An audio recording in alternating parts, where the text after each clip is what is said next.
All right, everybody, welcome to HOGOUT live show here, live stream here soon with Jeff Galewood.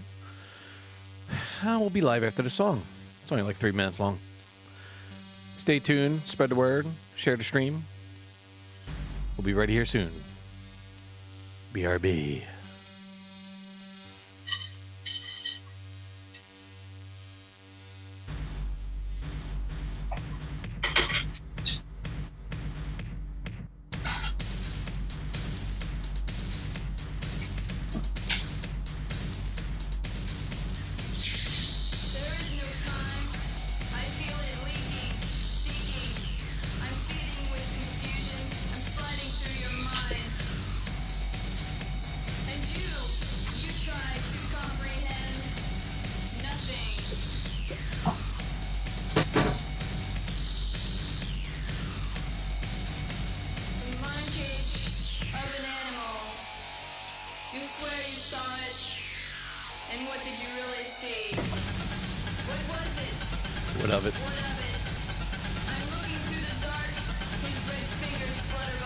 Not sure I had my microphone on, but we'll be live after the song, guys. Another 2 minutes. I got my pimp juice ready. Yeah. You're smiling. How many songs? 5 more.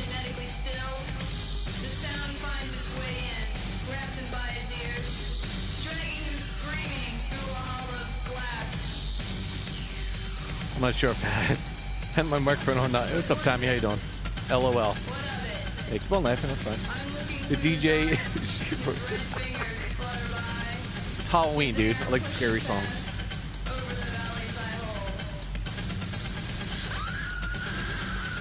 Yeah, that's a Halloween scream right there for you.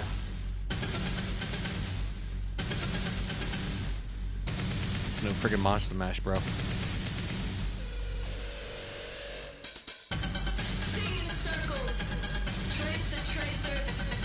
No, you're muted.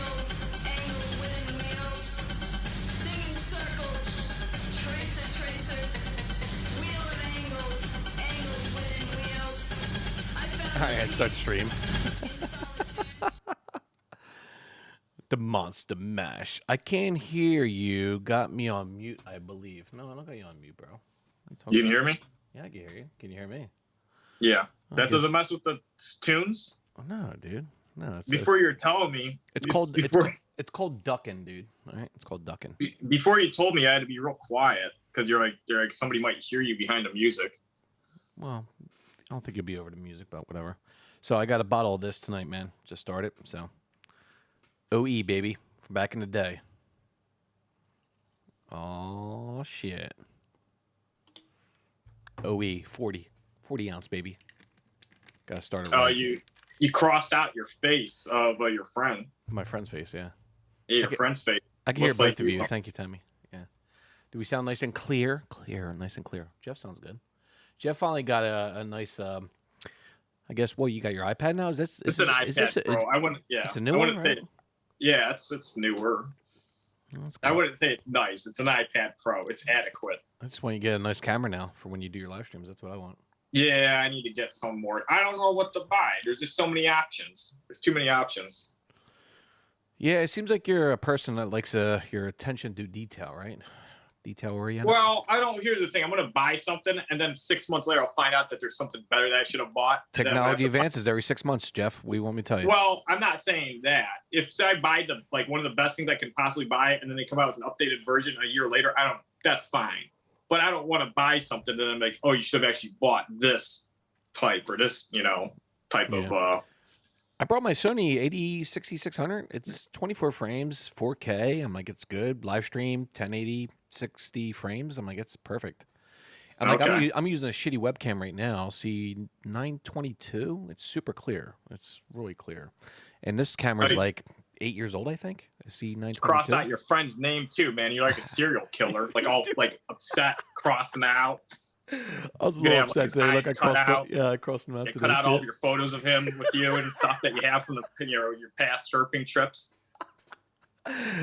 Dude, I was a little upset at him, but he's going through some turmoil right now, dude, with his, we're best friends when we grew up since we were 12, 13 years old. Oh, and I'm giving you a hard time.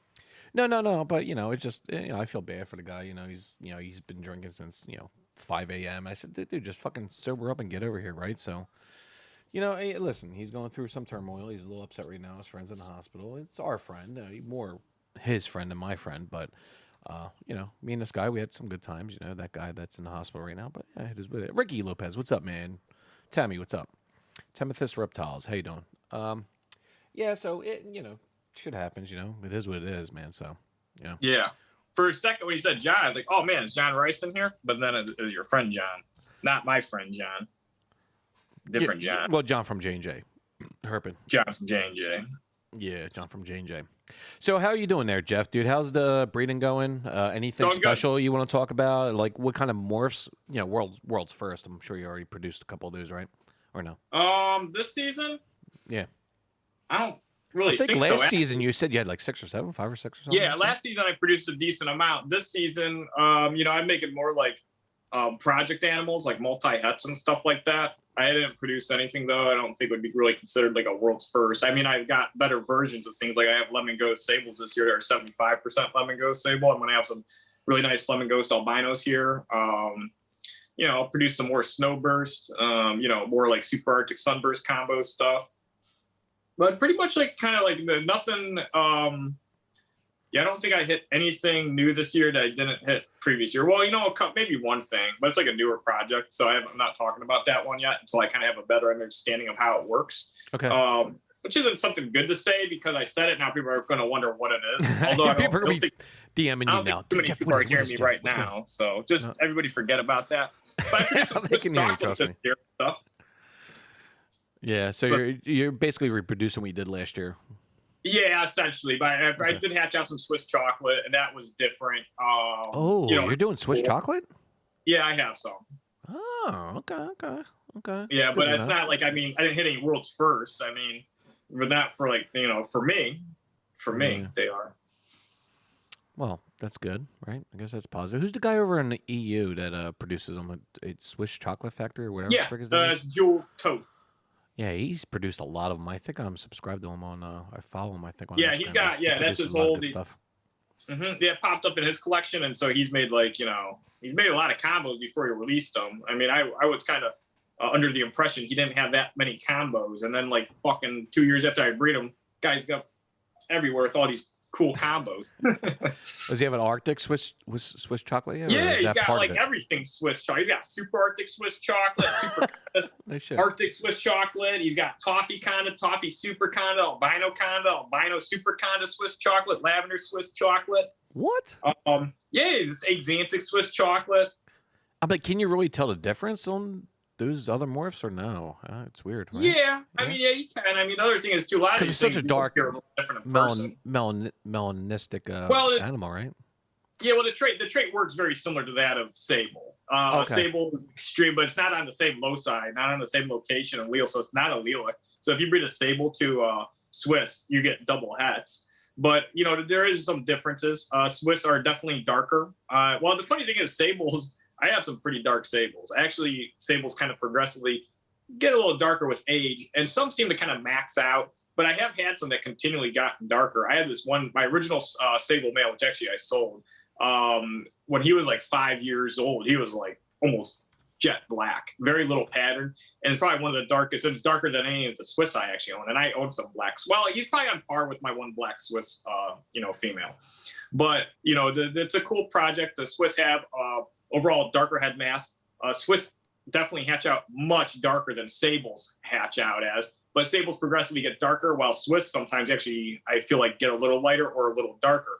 But I've hatched out some light phase Swiss, so we'll see how those go. We'll see if those kind of develop and get darker with age. I think those might. But then the Swiss that hatch out like pure, almost black looking, they don't really stay quite that dark. But Hognose, when they're hatchlings, their scales are kind of like a little more like they got more of like a sheen to them. It's kind of like if you ever see the albinos, and the albinos will be like kind of really bright. Like my extreme red albino stuff will be like almost like a bright orangish candy apple red. And as they progress and the red gets deeper and richer throughout their development into adulthood, they become like kind of more like a flat kind of like pigment. It's not it doesn't have that same kind of like shininess like that the babies do. So you switch babies that hatch out, like, 'cause I hatched out something that are like, these things are like black as heck. But I'm like, yeah, they're probably, you're going to see a little more visible, pattern and stuff once they get a little older. That's cool, dude. Nice right there. Brumation. Right. We got like 4 minutes left in this meeting. I think I started too early and added you, so we're gonna have to I'm probably gonna have to give you a new freaking link here, man. Because this new link. Yeah, this Zoom stuff, man, is really freaking horrible, dude. I don't know why, but yeah, because it says we got 4 minutes and 30 seconds left. Upgrade to Pro. I don't know, whatever. Brumation. So I did a live stream 2 weeks ago, putting my Hognoses into Brumation. Now, the brumation process, like I discussed with you offline on the phone. Now, when you put your hognoses into brumation, you usually feed them. After feeding them for the last time, do you try to bulk them up for the last month or two? Or, what do you do? Do you give them more food to bulk up a little bit before you put them into brumation? And when you put them into brumation, how long do you wait to actually put them into brumation and doing the cool down? And how long do you do your cool down for until it's at the desired temperature? Good questions. I caught all of it. I'm a bit distracted because I'm watching actually the older part of the YouTube interview we have. So I was kind of looking at what you're drinking. It appears to be like old something. I don't know. I'm going to hold on. Unbelievable. Hold on. It's this, Jeff, dude. This is what we're drinking right now. Right? This is very distracting to me because it's like at a different time from when we talked. You know what? But it adds entertainment value. Okay, let's go. Okay, you can pump them up, kind of like in preparation, but you don't necessarily have to if your animal has decent body weight. The only time I'm ever really doing that is if they and it's at the point of getting them close to the point where I'm going to prepare them for brumation. They should already kind of have pretty moderate body weight, and they don't have to have like excess, fat stores really, because once you put them in brumation, they're not really burning any calories. Their metabolisms are pretty much completely cut off. Slows down, cuts off, yeah. Yeah, it's slowed down to such a small degree they're hardly burning any calories. And then a lot of times when you do have ones that lose a lot of weight in brumation, that's bad because that's usually due to dehydration. It's usually due to water weight loss, which you don't want. So the whole key is to actually keep them hydrated through of course getting them ready, but mainly while they're in brumation. But I'll feed them not really any more than I normally would. And now if they are like this one could use like maybe a little more weight, then I'll maybe feed it a few extra meals. But then the important thing is to have at least like 3 weeks time where from the last feeding till about when you're close to putting them in brumation. I would actually go almost like a full month, because what I do is I keep them at say my last feeding is March 1st. Well, then the last day that I have, they're temps at normal, just where they have just a normal thermal gradient where they're hot spots in the high 80s or low 90s. I'll do that for about 3 weeks. So okay. March, well, I kind of grabbed some weird dates because that's in the springtime when you're normally warming them up. So let's just go November. So November 1st, their last feeding, I would keep their temperatures normal until November 21st and not feed them during that whole time. So their last feeding is November 1st. And then by November 21st, then I would kind of, turn their heat off, keep them at kind of moderate temperatures for about 4, 5, 7 days as I transition them or put them into where I'm going to be brumating them. And then I'll put them right at the brumation temperatures. So you got about a full month window, because you want to make sure that's completely cleared out.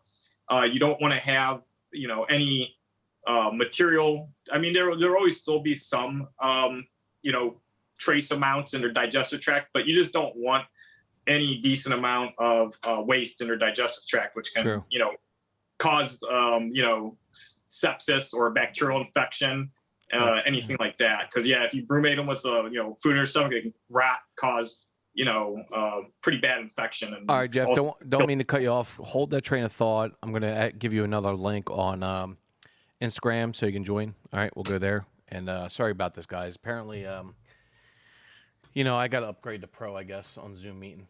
But all right, let's do this, and I'll call you right back, all right? Or at least, no, you call me right back, all right? Let's do it. I'm going to call you. I'm sorry, man. We're going to take a little break here, guys. Sorry about that. So let me do another meeting. Sorry about this, guys. This is really unprofessional right now. I don't know why he does this, but it is what it is, I guess. So, I got an invite now. Got to do this. Then I go to Jeff. Guys, stay tuned. We'll be right there. By the way, guys, Super Chat is open. Finally, I'm monetized on YouTube, and now we actually, the first time ever. Hi, Nicole. Hi, everybody. Hi, everybody. And, yeah, we finally have a Super Chat and everything open. So we're monetized here, which is good and definitely helps with the channel. We'll prioritize your message. If you got a message, if you want to do a Super Chat, it definitely helps out. Let's see if Jeff's here.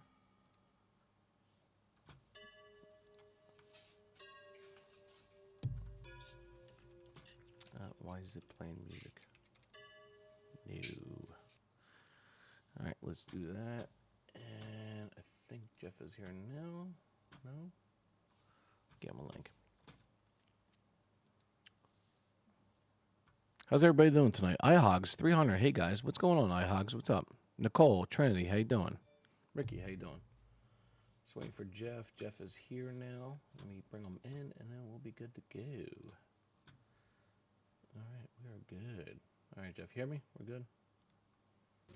All right, we're good.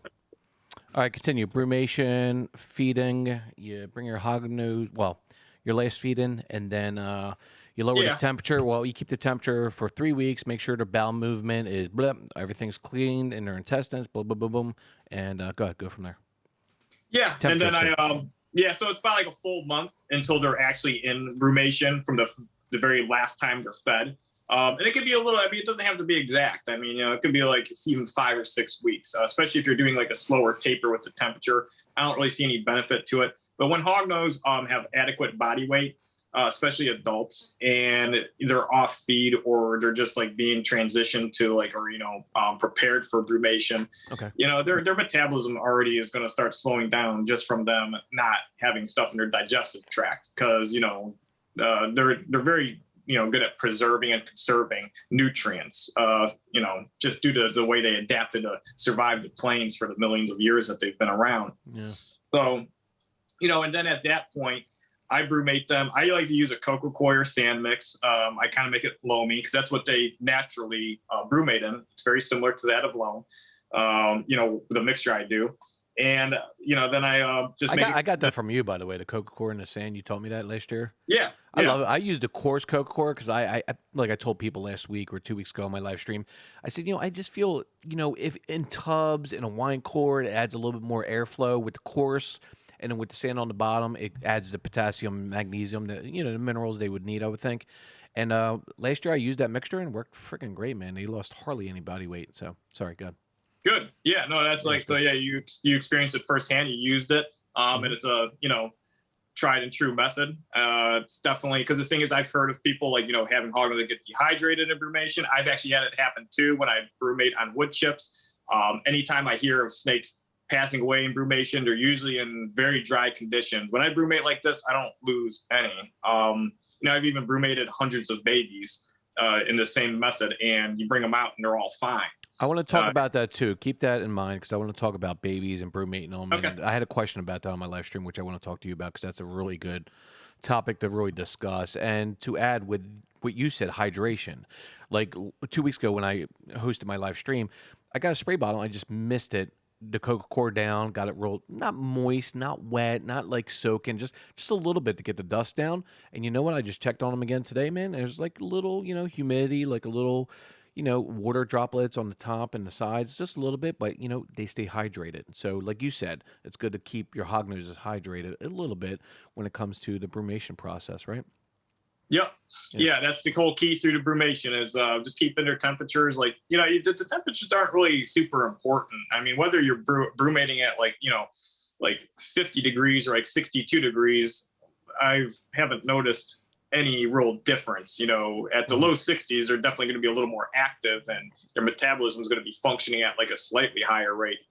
And, there could be some, but it really depends on how cool you're able to get your animals. But I really like to have them to the point where their bodies aren't, really burning any calories or pretty close to as in that, or get them get them as inactive as possible.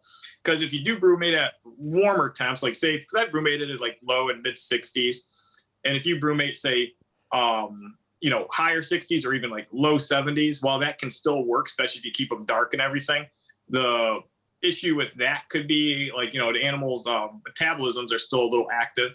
So it's possible one of these hognose could actually develop egg follicles and ovulate before you even get them out of brumation. Yes, that's what I was thinking too. Yes. Yep. Yeah, because you're simulating this, weather pattern, or not really so much weather, but you're just simulating the seasonal change, and then you're still keeping them at a temperature where they're actually still able to develop and produce egg follicles. So that's like and then when you bring them out, they're more likely to ovulate extremely quickly. I bring them out at, from warmer brumation temperatures versus acclimating them, say, out of like 55. And the reason I know like 55 degrees is pretty much the optimum brumation temperature, because like if you go down to the ground 5-6 feet, that's the temperature it is year round. It's roughly right around 55 degrees. I'm at 57. You think 57 is good, or should I drop down to 55? That's perfect. 50, a lot of times my cool down room is 57. A few degrees. I should admit, again, this stuff is like, because I've heard people, say, hey, what hot spot should I have with my babies? And I'll be, well, a lot of my hot spot for my babies is like 92, 93. And then like I've heard a lot of people like, same kind of reaction. They get a little aggravated because like, I keep asking people and they all have a different answer. I'm like, well, whether your hot spot is like 88 or like 94, 95, 91, it's actually all very close and it's all going to work. I'm 90, 91, 75 on the cool side. I have no problem with them feeding, so it's good for them. Yeah, so. As long as you have no problem with feeding. The only thing is I do, like, you can start at these lower temps, but then if you do have some babies that are refusing meals, you can actually then raise the temps then, because that's what I'll do. Like, in my rooms where the ambient temps like around 79 to 82, right now it's probably more like 81, 82, turn the heat up a bit. You get a lot better feeding response overall from your babies. And there's also some, other things that I tried this season that actually seemed to help actually get stubborn babies feeding, which was actually misting them and getting their humidity really high. Because naturally in the wild, hognose come out and hunt a lot right after a rain. So then I got the idea, like, what, I should have raised the humidity on these guys, not just the heat, but also the humidity. And it actually worked. I had one that would not eat, and I raised the humidity actually on a couple, and we went through and gave them live pinks, and these are ones that have not eaten anything, don't want any type of scented that we've offered them, don't even want live pinks, and they actually refused live pinks the past few times. Raised their temps a little more, misted them, got them really humid. I made sure they were humid probably a good like 4 or 5 hours before I actually gave them the pinks, and it probably doesn't matter. I probably could raise their humidity like an hour before, and it probably would have helped. Put the pinkies in, and I got a couple to eat that way. Nice. And the only thing we changed was increasing the humidity a lot. It's funny because I had talking about babies. Person on my Discord just got a baby, and they were eating really good at male. And I know the males go off feed quite often, maybe a couple times a year. Mine do at least. And she noted to me, she's like, "Hey, my male hasn't eaten, and he usually eats really good." So I said to her, I'm like, well, what's the temperature on the cool side of your terrarium or tub, whatever? She's like, oh, that's the thing. She goes, yeah, we it's cold. I keep my windows open, and my room's like 66, 67 degrees. I'm like, well, oh yeah. I was like, well, hit your infrared. She had one. She's like, yeah, it's like 68. I'm like, well, that's probably why, because the ambient temperature in the terrarium is probably like 68, 69, and I was like, you probably put them off feed, and humidity makes a difference too as well, just like you said. Yeah. Yep, because in the fall season, what she's doing right there is their furnace is going to be running a little more actively, so you're going to get lower humidity. You also have a shorter photo period out there, especially she's already saying like it's in a room with a window and stuff, and then she got the window open. And if it's 66 degrees in that room, and if she's got like more of like an open top screen, the ambient's probably the same exact temperature. I think it'd be right at like 66 degrees, and then you got this one little hot spot. Yeah. And then, so that's the thing. It's like, that ambient temp and all of that. Yeah. She's just basically what she's trying to do, like if like unintentionally, is get her snake to go off feed. If I wanted a hognose to go off feed, I would do pretty much what that lady's doing. The only additional thing I do is I unplug the heat source, and that'd be the last thing. So, that's what I do in the beginning of my brumation process in the last 2 years. Would just unplug the heat mat, the lamps, everything. Just let them sit there for like 2.5, 3 weeks after the last feed. Of course, keep the heat on for like 2.5 weeks, and I shut off all heat and source and just keep them at room temperature, ambient temperature, 70, 71 degrees. And I put them in 64 in the wine core, and then gradually dropped that down to 57 over like 5 days. And you know what? I checked on one today, man. They're moving a little bit. They're flickering the tongue real slow, but you know what? They're good, man. I check on them every 2 days. And last year I did the same thing, same process I did last year. I'm doing this year, and you know what? Didn't have a problem last year. So far it's been what, 3 weeks, almost 4 weeks now they've been in, so no problem so far. So good. I'm not worrying about it too much. So okay, so the breeding process or the brumation process, we talked about 3 weeks, 4 weeks, and when you put them into brumation, into your colon, whatever you have, atmosphere, whatever. So how long do you get down to, like, say 57 degrees, 56, 55 degrees? Do you do a whole week after that, after like room temperature, taking them in, putting them in, right? So, well, gradually, usually, or do you just put them right in, like 50? I pretty much put them right in after that okay. 1 week of, like, I kind of keep them more like that last week. Like I said, I keep 3 weeks in the heat. Usually that last week it's more in the mid 70s, and I take them right from mid 70s right to mid 50s, high 50s. Okay.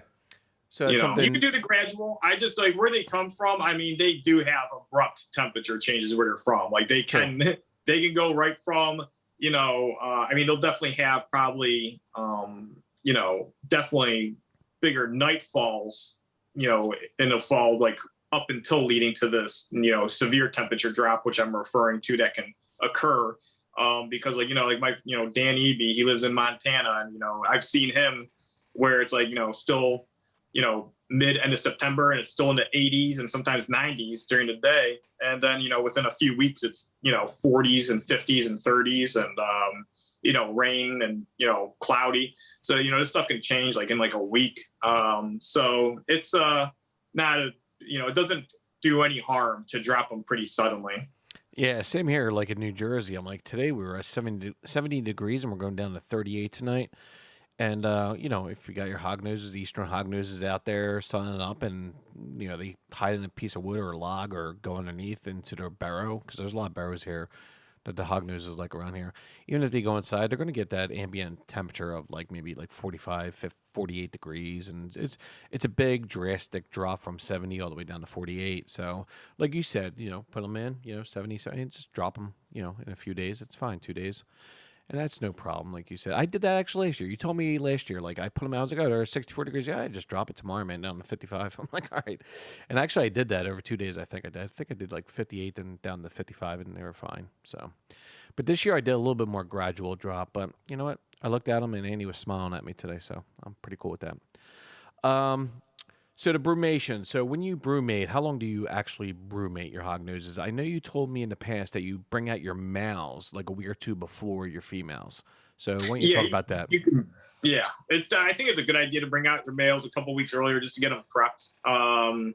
There is I have had some annoying instances where I'll bring the males out, and if you brumate your hognose, pretty similar to like, kind of like what they would experience in the wild, like you simulate it relatively pretty well. A lot of times they will go into shed, and once their metabolism's reactivated and then they're feeding, then their bodies naturally want to produce like new cells and rejuvenate, and a lot of times they'll go through a shed process. Now, the annoying part about that is the males generally don't breed well or don't want to breed at all while they're in deep shed. Like they will not breed a lot. I've had some that will breed while they're in shed, but it's very, very few. Generally, they don't. So, I like to bring out the males just a couple weeks ahead of time. Sometimes, sometimes I'll still bring them out at the same time, but generally I do like to bring out the males a little sooner, get them ready, and then I'll bring the females out. And, then I go right from when I bring them out. Well, yes, roughly how long I brumate for. I'll just go with my females. Males, I don't think it's like super important to brumate them for a very long period of time. If you want to brumate your males for like, I'd say 6 weeks, I think 6 weeks for males is totally fine. If you want to do 8 weeks, that's good. But, I think like 6 weeks is plenty. And that's about what I typically do. And then the females, I usually like to brumate them for a good 2.5 months. And, during this whole time too, I think it's a, really necessary process too, to give them a rest like that, even though their metabolism's really slowed down.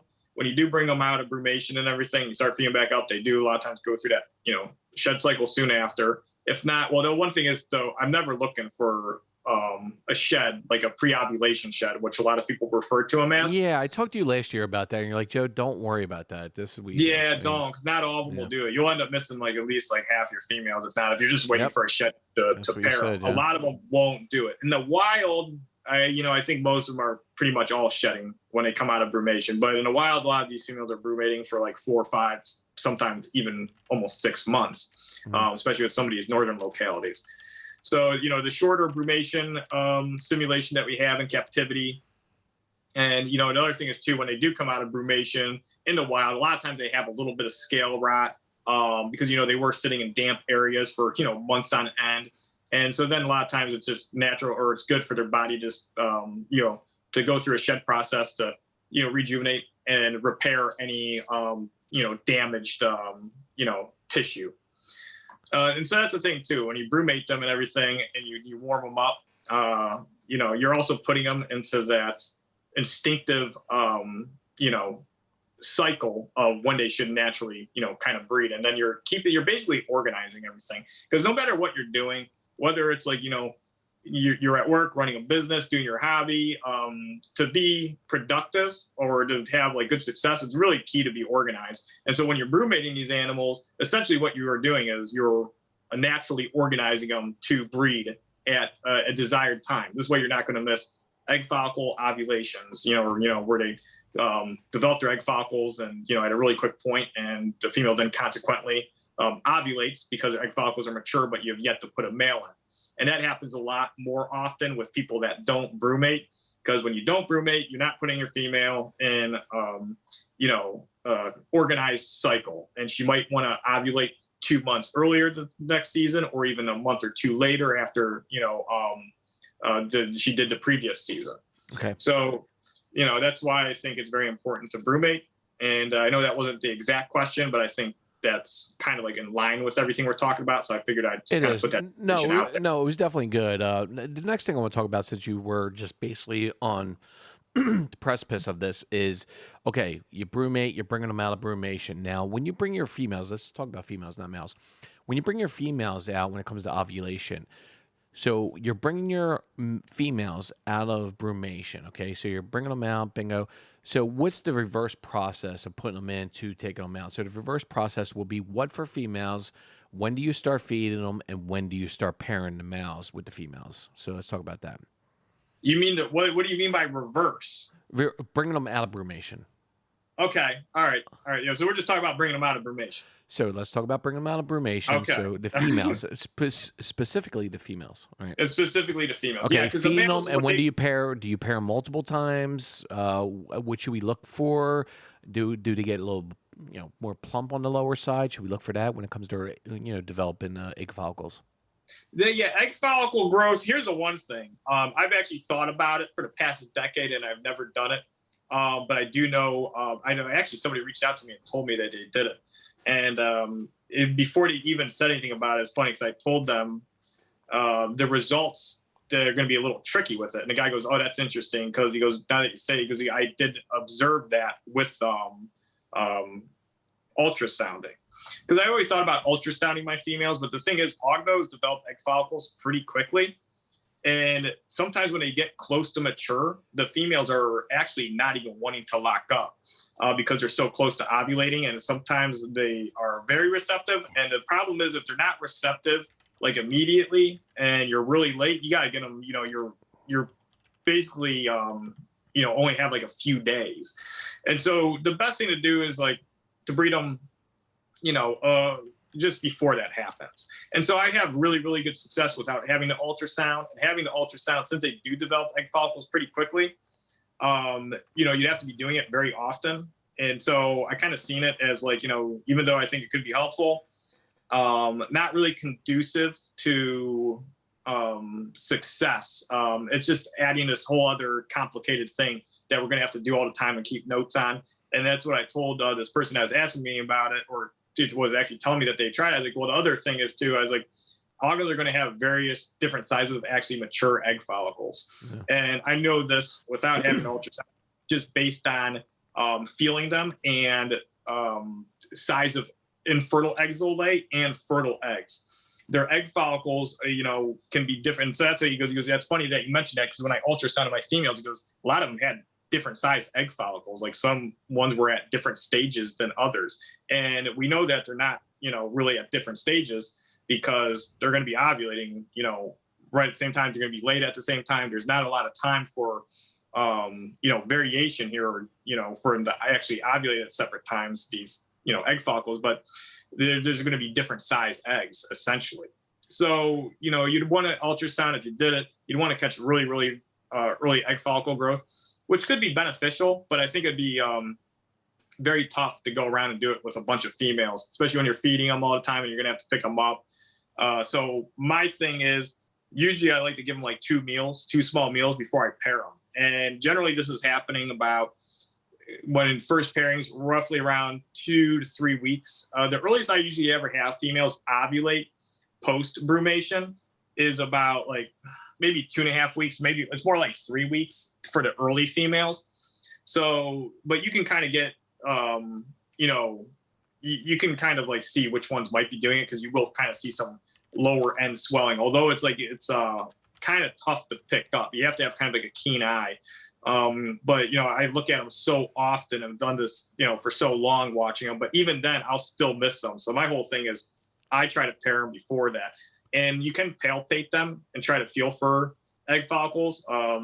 Egg follicles, definitely have a particular feel. You can sometimes confuse them with, actually post ovulation egg follicles that are, that have dropped and are now became fertilized and are beginning their development. And I've actually, palpated some where it's like, they feel like a tight cluster of a small string of like little marbles, and they've actually already ovulated at that point, and they were actually infertile. So I've experienced that too. But the whole thing is the palpating can be a bit, tough to gauge when to pair them. So I kind of really don't do it to necessarily look for pairing. I just kind of do it to make sure I don't feel like there's any type of growth where I actually already missed the female. But usually the follicles are kind of stacked and further up. They don't even really feel like eggs yet when it's like prime time to actually breed them. Because you don't want to really try to like pair them when they're, again, their egg follicles are like super mature, because it's at that point it could be a little late. Yeah, you told me that last year when I was like ready to pair. You're like, Joe, listen, after they have a meal or two, after 2 weeks at normal temperatures, put them in and let them pair. I think what I'm going to do this year is the same, but I'm actually going to try to have them lock up again 2 weeks after or a week after again. Is that something you would recommend or no? You can do 2 pairings. I do almost 1 lock. Hey, Mike, how you doing? Yeah, I pretty much just only do 1 lock, and that's it. It's what you told me last year. I'm like, yep. I write it down, and then I just start, making sure the female's got, food. I start keeping her, on a little more consistent feeding schedule at that point, making sure to supplement, making sure she's staying hydrated. After I feed them, I pretty much always put their faces in fresh water afterwards. We're changing their waters a lot during that time, keeping them hydrated and just keeping them well fed, supplementing, and, that's about it. So, that's the thing too. And I kind of went in that little spiel because I don't really talk about egg follicle and actually looking for them and like, things like ultrasounding. But I figured it'd be something interesting to bring up because I've never talked about it before, because I don't want to like overcomplicate things. But, and that's the whole reason I don't do these things, because, when you overcomplicate things, I mean, I have like really, really good breeding success overall. And it's because I kind of make things a little simpler. And so when you're trying to feel for egg follicles or you're trying to ultrasound, and then egg follicle sizes are different. It becomes too confusing. It's just like, too much detail. Exactly. And then it's like micromanaging, right, Jeff? Micromanaging? I don't do that. Well, yeah, or it's, I don't know. It's, let's see that shirt. I want to see that shirt. It's just complicating. This guy asked a good question, though. I was gonna get that after you're done talking. Oh, okay. Header on home. Hey Jeff, do you deal with bulb tail in some of your younger breeding females, or has it never popped up in your breeding colonies? Good. Sorry. Yeah, it pops up in literally like everybody's colonies. I've heard of people saying that they don't have it. I don't really believe that, or unless they have just very few females. But it's not impacted musk glands like a lot of people say they are. There is no impaction. The thing is, if they were getting impacted, And I wrote up, I have like a little Discord too. I'm not like super active in it, but I did put in the health notes thing, information about it. But if these were, say, impacted or infected musk glands, why would they only be happening to females? And why would they be happening simultaneously, evenly on both sides of the musk glands every single time they occurred? It does, impactions and infections don't really, they're not going to occur very symmetrically like that. And the other thing is, too, these people that do let them go long term, they're not really having adverse health problems due to it. You're not seeing them, because if these were infections, then these would be, rapidly causing, the decline in the animal's health, and it would be spreading, and it, turns septic and all of that. When you're squeezing them out, you're not seeing like any type of like green or, white dead blood cells clustered up. And if you do see things like that, then that is an infection. And those are pretty uncommon, though. And actually, I think sometimes they do get infected from people pushing on them and stuff. Now, I will push them out, but I do it when they're really cold. I'll brumate them. When they're like mid-50s, most of them push out pretty easily. But I would actually get them down to like the 40s just for a little bit. Now, so you don't have to keep them down really long. So say if I'm already brumating a Hognose at like, say, 55 degrees, I would drop this, say, particular female that has these enlarged musk glands to 40. And then you kind of want to, like, say if, I guess this is her tail here. And say if this is the enlarged musk gland, usually you want to kind of push more from the sides, not completely from the side, but almost like you're kind of like, 75% up. Yeah, kind of more like from pushing from the top, but halfway on the sides. And you want to actually go from the middle. You think you'd want to go from the very bottom of it, kind of like trying to pop a snake with hemipenes, but usually the middle. And you kind of want to test. You don't want to just push one spot. You kind of want to feel around, push. And once you get it open up and it starts coming out, it'll just flood right out. And the reason it works when they're really cold is because their muscles are so relaxed that they're completely just loose and open. And when you push the musk out, it's just that thick, chocolatey, gross musk. And I've never found any like grime in it or any type of like, hardened bits or anything or plugs that would have been causing, an impaction. And so I was like, well, I'm able to easily push it out when they're cold. What's the difference? The only difference is their muscles are completely, relaxed. Yeah. Yep. And they're not able to resist, and you can push it right out. And I've noticed too, a lot of times they'll excrete musk too. And very easily while they're actually laying eggs. If you have to like actually help assist an egg out, their musk glands freely open up then. So when you're trying to just push it out at normal temperatures, they're pretty much just like locked up and are resisting you the whole time because they don't know you're just trying to expel their musk. And then just naturally they just kind of stay like that, and you can rupture them. You can cause a bunch of problems. Some people say soak in warm water.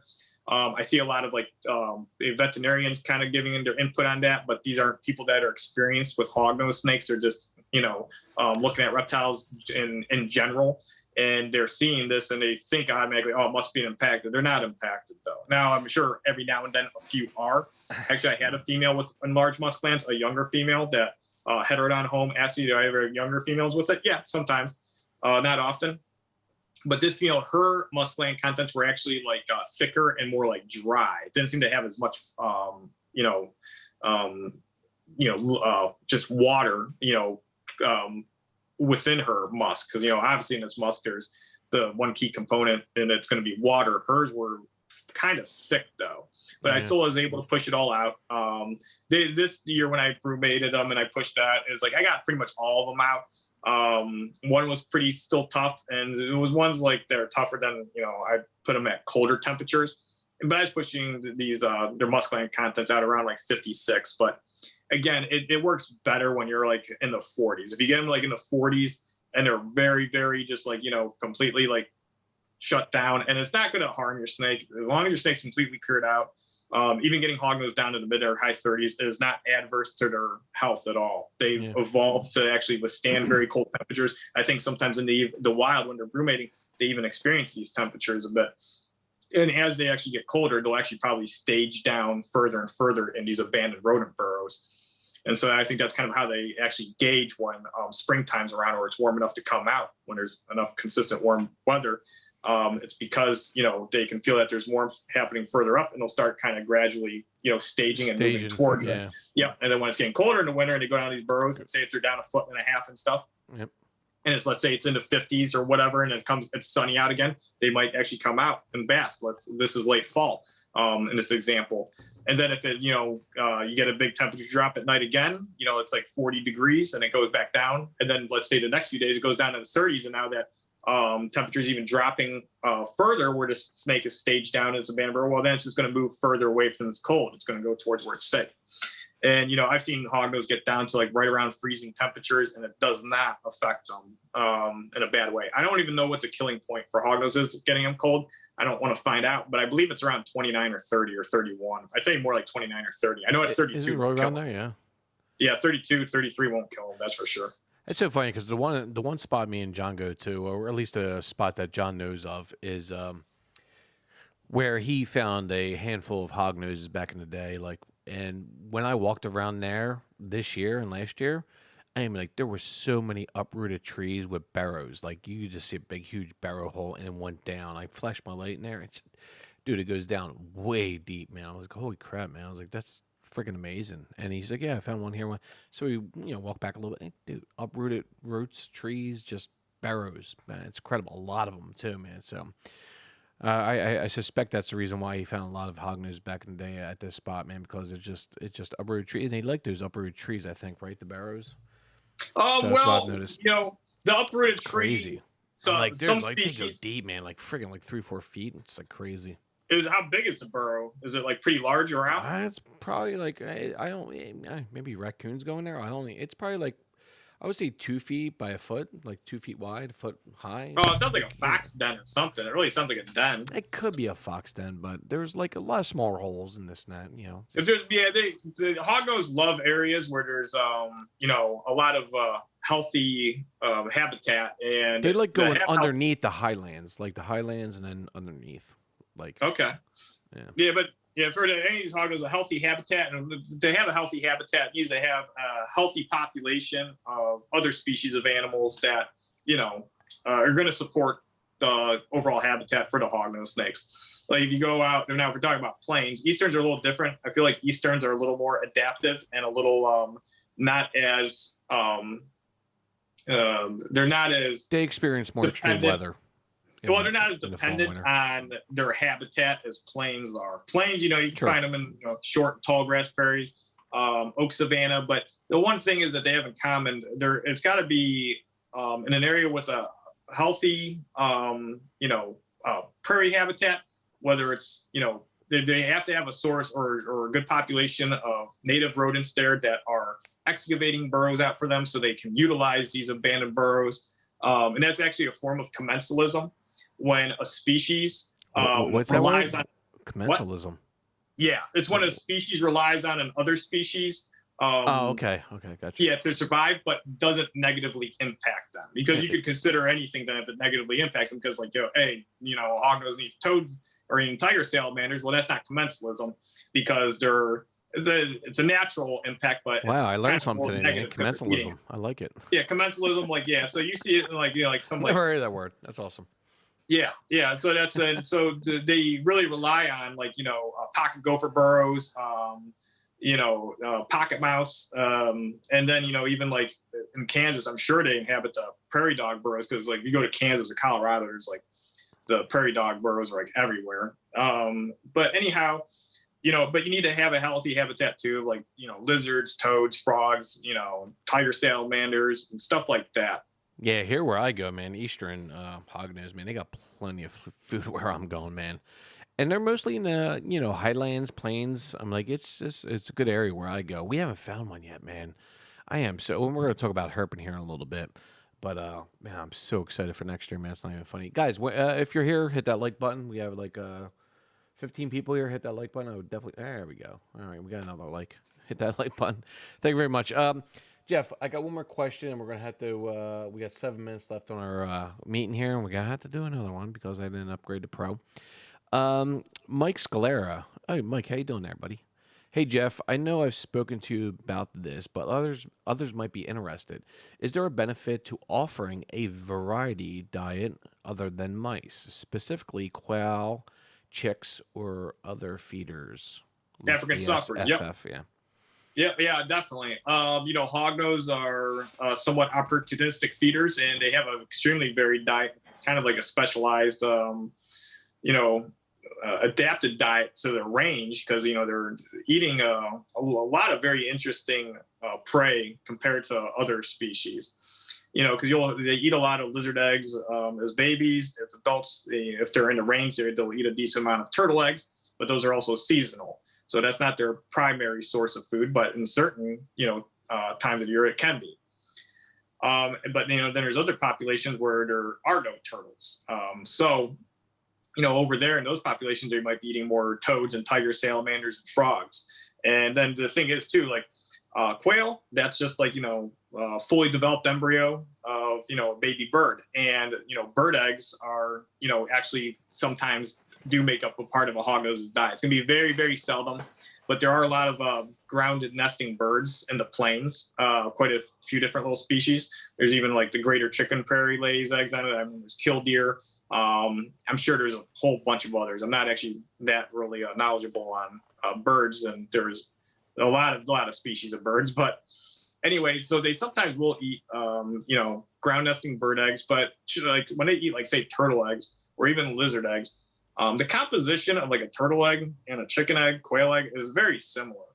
So I think they're extremely great, especially if you can get some like organically raised, like chicken eggs or whatever. Because say if they have them out in their yard, their chickens are eating a lot of bugs. And I was actually talking to a few friends about it, and it actually, it's actually a really good topic too, that doesn't get brought up a lot.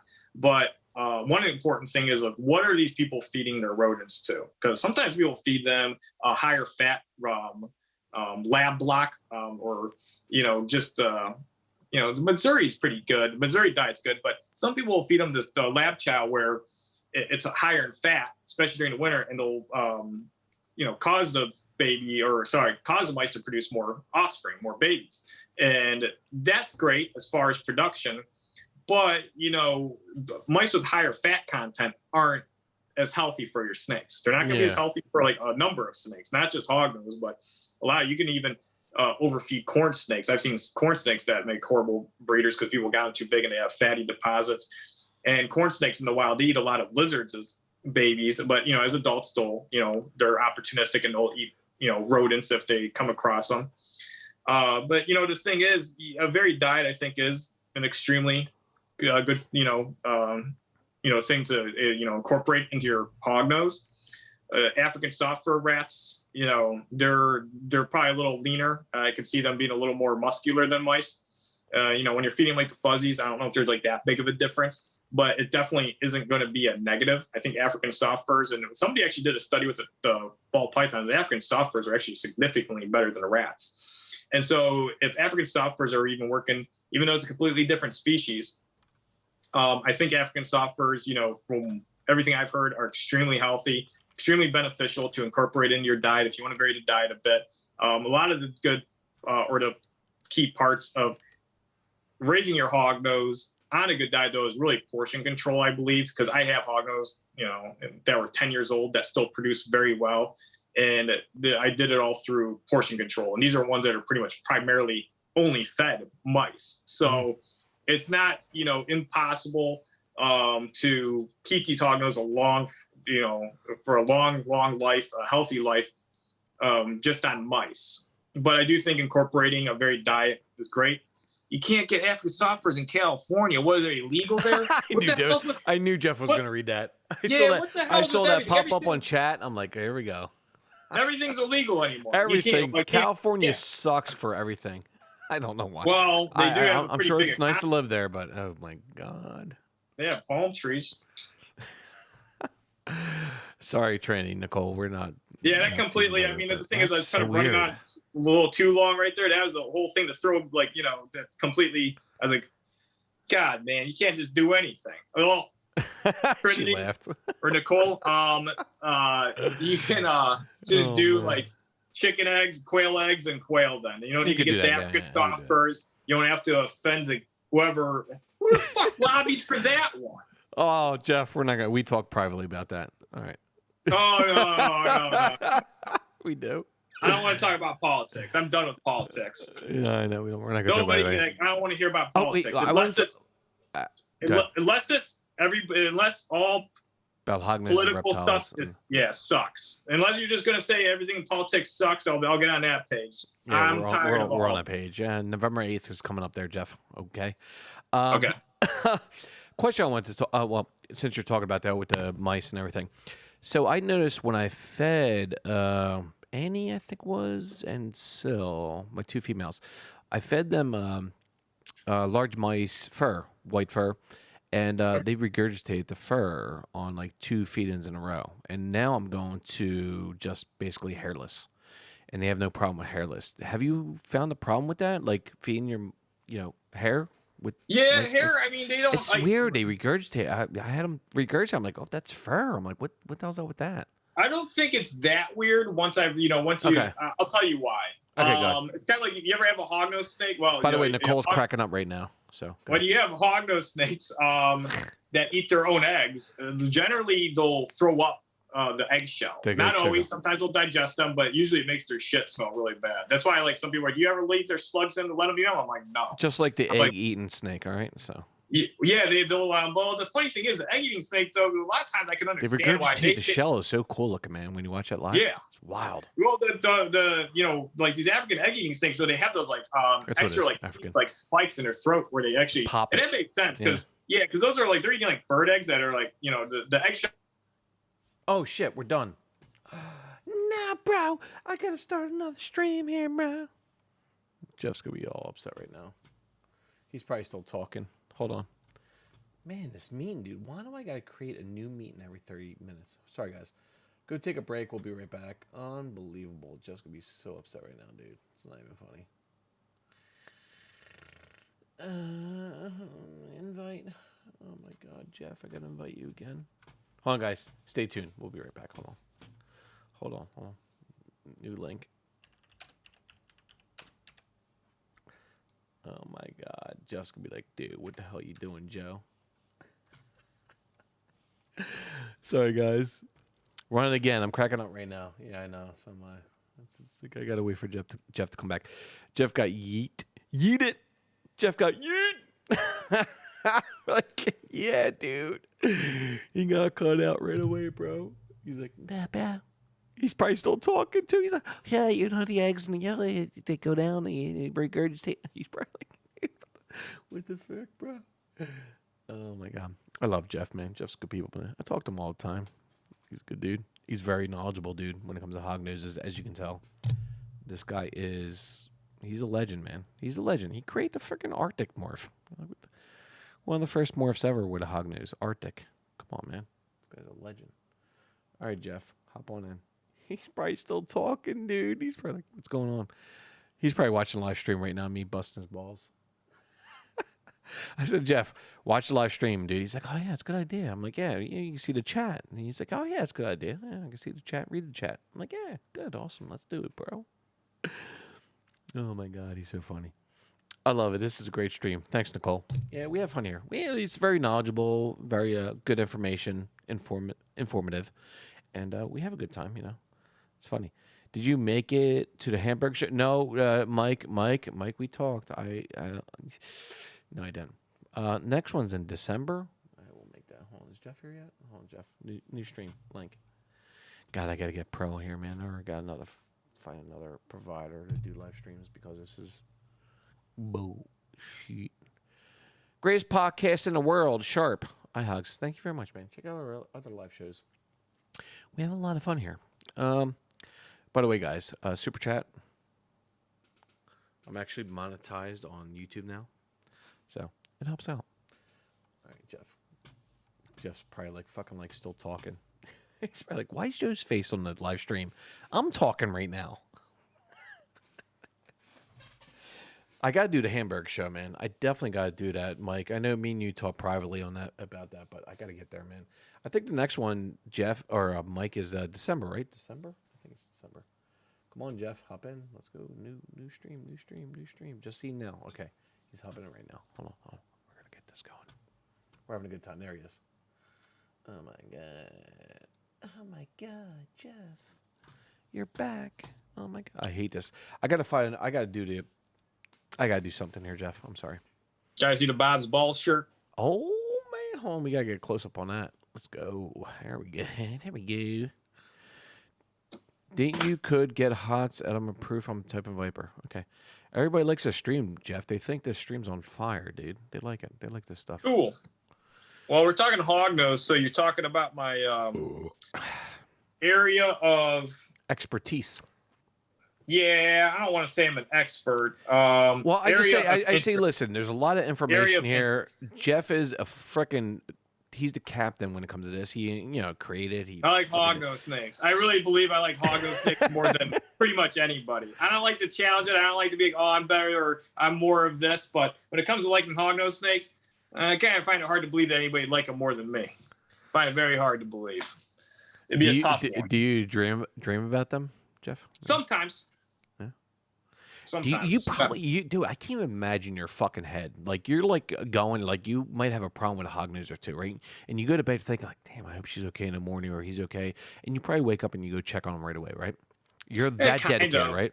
Kind of. Yeah, there are times where I go to lay down and I'm like, you know what, I got to check this and check that. That happens a lot. By the way, Elena said, you're the Hogfather. That's pretty good. I like that. Godfather, Hogfather. That's pretty good. I like that. That's a good name. That's good, Hogfather.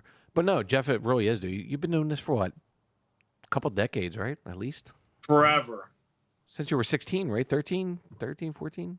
16? Shit, I had my first Hognose when I was 9, dude. Whatever, dude. I'm just trying to fucking make conversation here. Well, that's the whole point of the podcast. Let me see if I got my one book. Where the fuck is it? I got this one book where I started keeping breeding Hognose notes back in 2001. Here we go, guys. His first freaking book. Here we go. Well, yeah, I had Hognose for a decent amount of time. By the way, I think it's pretty cool that your camera follows you. That's pretty awesome, right, guys? Thumbs up in the chat. Yeah, you can smell the shit in my place. Is that where you sleep too, man? That's awesome. Background. Nice pink sheets, by the way. It's not pink sheets. That's a back brace. Yeah, okay. Whatever you want it to be. They're magenta. Magenta, pink. Whatever, dude. Okay. There's a big difference. I got purple sheets. Whatever, dude. I'm gonna post it later. I'll take a photo. I posted it because I thought it was gonna be on my shelf over there, and it's not over my shelf. So what's the name of it?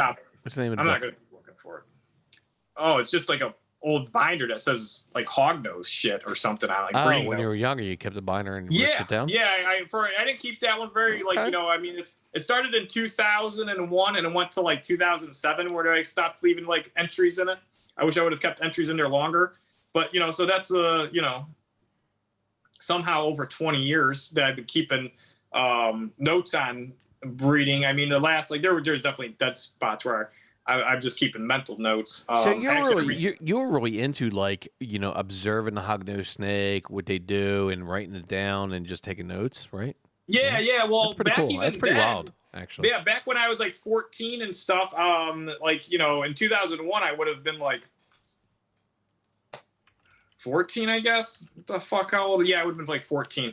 I was, writing down their pre-lay sheds, how, what time they laid their eggs after their pre-lay shed, all that. A lot of times the information, some of it was like benign, but I just write it down just because I was keeping records and it's just kind of interesting to me.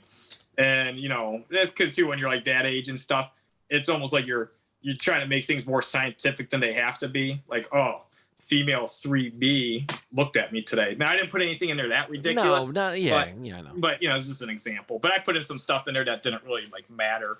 I think I put their frequency of eating when they came out of brumation, and that stuff kind of varies between each female, and it's not really something I really think is that important because a lot of it has to do with the temperature. Well, of course it has to do with the temperatures you're acclimating them back to when you're bringing them out of brumation, but it's all going to vary. So unless you're keeping exact details of that, and it's that exact, then the stuff that's not even really helping that much as far as your season goes.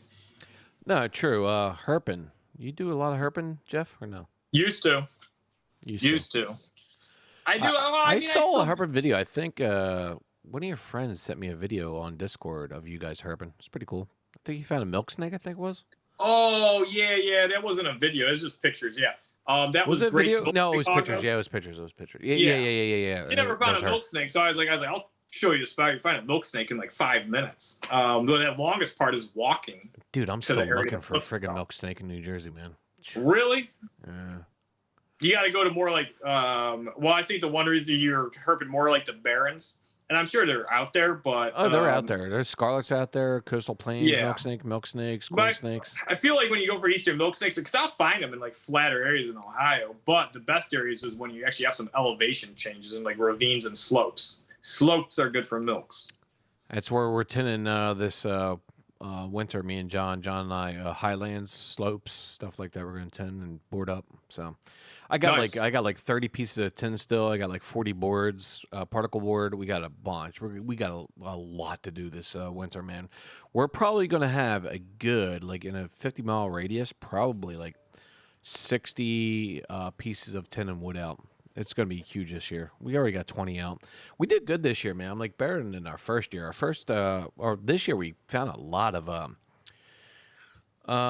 worm snakes, ringnecks, racer. I just found a racer a few weeks ago. That was a Oh, you seen a racer a few weeks ago? yeah, it was a really clean Really nice. one, dude. I'm like, it was so clean, it was not even funny. Decays, brown snakes, found a few of those. Garter, those are over here. baby garter. I found a baby garter like 4 weeks ago. Baby garter, man. It's on my channel. I'm like, I got so fed up with like fence lizards. I'm just like, they're everywhere. Where we go, they're everywhere. I'm like, Cool. I you like lizards. You go to any tree, man. You see a fence lizard in New Jersey. They're everywhere. Frogs, toads. I'm like, we got really cool toads in the Pine Barrens, man. You got the carpenter frogs. You got the Pine Barrens frog, which we haven't found yet. Tree frog, which we're gonna do this spring because they're usually out in the springtime more than the summertime. So we're gonna hit that really hard. And with the turtles, spotted turtle, which is incredibly rare. It's an endangered species here in New Jersey, and we found one this year, spotted turtle. Yeah, that was really cool when you sent that. At first, I thought that was like a blanding. You guys I have thought it was a blandings out box there? turtle. John goes, "Oh, box turtle." I'm like, I don't think that's a box turtle, dude. I was like, I didn't even know what it was. I didn't even know what it was until I researched it when I got home. And then we took some pictures of him. We just let it go, and he went right in the pond. He was good. And just when I researched, I was like, endangered species in New Jersey, it's incredibly hard to find. Like I researched YouTube, and they're like, oh yeah, oh my god, once in a lifetime find in New Jersey, spotted turtle. I'm like, once in a lifetime find. I was like, we found this as soon as we pulled into this road. And he was crossing the road. I'm like, wow, incredible. Yeah, so that's just we were at the right spot at the right time. So that was crazy. Yeah, Great finds, bog man. turtles are really cool. Those are awesome. Yeah, it's an incredible find, dude. And found a couple of baby mud turtles this year. Baby mud turtle I got on my channel. Got that. We got a lot of rare finds this year, man. But next year, man, with all this tin being down over the wintertime, we're gonna find a lot of good stuff, no doubt. In the Pine Barrens, I'm like, where we're going, I'm like, we found a dead green snake. I was so upset, man, because we're driving down the road, this dirt trail. I'm like, oh, there's a snake, John. He's like, well, no, it's not a snake. I'm like, yeah, it is. So we got out. It's a freaking dead green snake. Not even that night. Somebody must have ran it over that night. A rough green snake. Oh my god, it was an adult too. It was pretty big. It's probably like 2 feet long. Nice. Yeah, it's too bad I got hit. That really pisses me off. When I see dead and the ants were just getting to it too. I got it on video. It's on my channel. I'm just like, oh my god. Yeah, DOAs are annoying. But we know exactly where they're coming out. So I said, listen, let's cut a trail out of here since we know there's green snakes here. So let's cut a trail, lay some boards and send it down, see what happens next spring. So we're going to do that. And that was pretty fucking awesome. So I'm like, this year's been really, really good herping, man. We got a lot of good finds. And so you don't herp too much anymore, do you? Not that much. I mean, I do in the spring. I'll go out in the... I always go out for the amphibian run because they cross the roads. I'll help them across the road, and I do that throughout the spring. It usually starts in end of March and goes through like the second week of April. I mean, there's even after that. Then the great tree frogs are active like in May, and you'll still see other species out even then, still migrating and going back and forth between these vernal pools. But it seems like there's a lot of people over here that are into herping. Alana says herping here is mostly king snakes and rattlesnakes. That sounds like really good herping to me. Yeah, it does actually. Nicole found a gopher snake. And by the way, Rice's Outdoors is here. Rice's Outdoors, can't wait to get my Hoggy from the giveaway. Yes, Rice, I still got you in mind, bro. Trust me. You get one of the first Hoggies of my breeding this year, man. No doubt, 100%, dude. Got you in mind. Because I didn't produce any babies this year, which sucked. I thought I was. Yeah. He'll get it this year. I know I'll get it. I know I'll get it this year, but last year was just freaking bad luck, man. Like you said, Joe, bad luck. I'm like, yeah, no. Yeah, that was, especially with 2 females back to back having those kind of 22 eggs, and like 3, 4 looked fertile, 5 looked fertile, and I incubated them, and just there was babies inside, but they just didn't hatch, man. And you say that happens to you sometimes, right? Yeah. Well, they were like from the way you described them, like underdeveloped babies. They were basically like underdeveloped for their age. Like they kind of, I know at some point basically what it happens in those kind of situations, it's like a weak embryo, or there's just I mean, like the baby filled the egg, sort of. It sort of filled the egg, but it was like white, and it had eyes. And I took a picture of it. I posted actually a video, I think, of it on my channel. But I sent you pictures of it. But yeah, the color is not developed, because the color the color wasn't mostly developed, in the last couple of weeks. Yeah. And so when you see them that they're so pale, or they have some unusual color, that's actually that's very. Well, it's really synonymous with deformed offspring, because pigment cells develop just like other cells during the neural crest development in the embryonic stage. And so if there's something like altering that early on, because that's what's happening with that. It's not happening later on.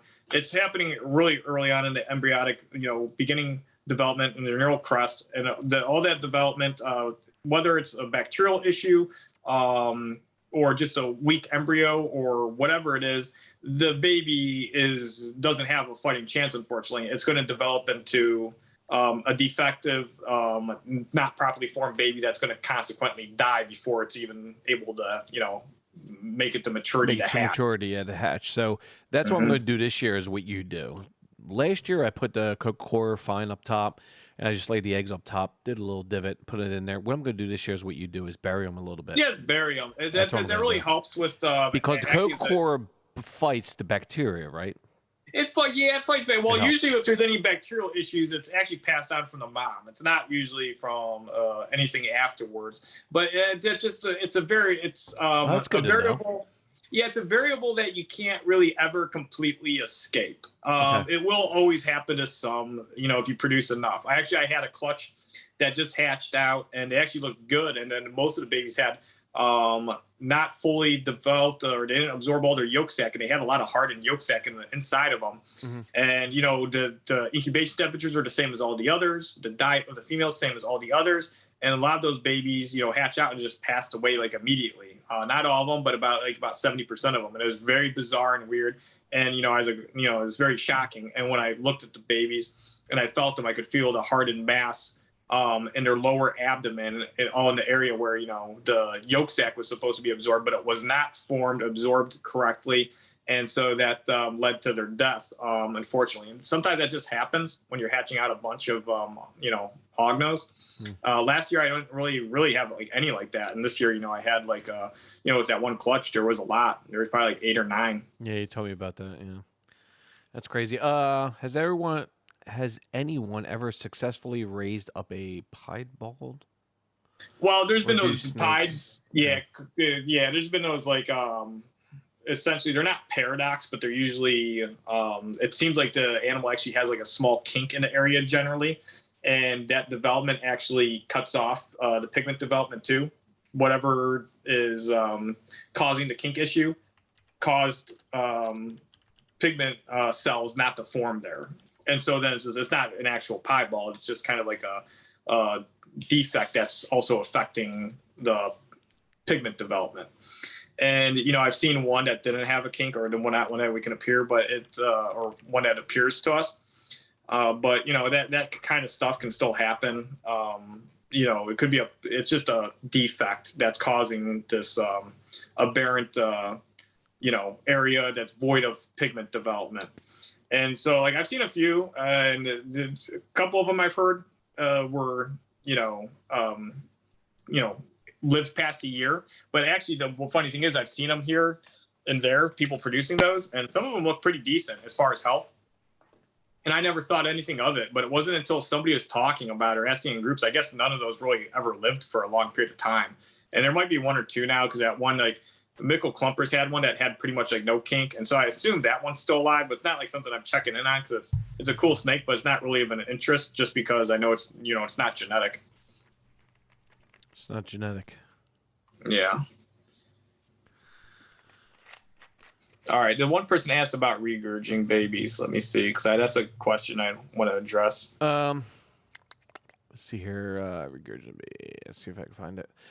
Tammy, Temethus Reptiles. Tammy, have you had hatchlings regurgitate due to increase in their enclosure size as well as increase in feeder size? Good question, actually. Yeah, feeder size can, if it's a little too large. If you're moving it to an enclosure, it is possible, but unlikely, because the snake can get worked up, but it shouldn't be. It is a possibility, like if you have a hognose that's a little more on the defensive side or one that actually gets kind of put off by being put in an enclosure, that is possible. I wouldn't rule that out, but it is very, very unlikely. And, that's what's one thing too, is increasing feeder size. If you ever do worry about that, what I would do instead of increasing feeder size so much is maybe double up.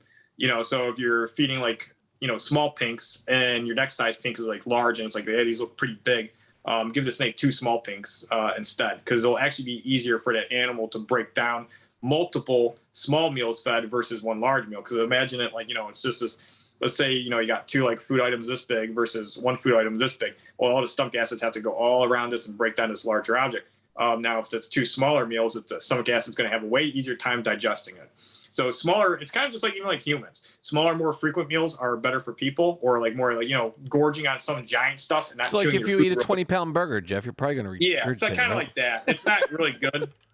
I mean, those people for food eating competition stretch their stomachs out. So I mean, I don't think it's necessarily like. I mean, obviously, hognose in the wild. I mean, nature is imperfect, and that's how natural selection is able to. Arise through, naturally causing the animal to either stay the same or evolved and, for the fittest and best ones to survive.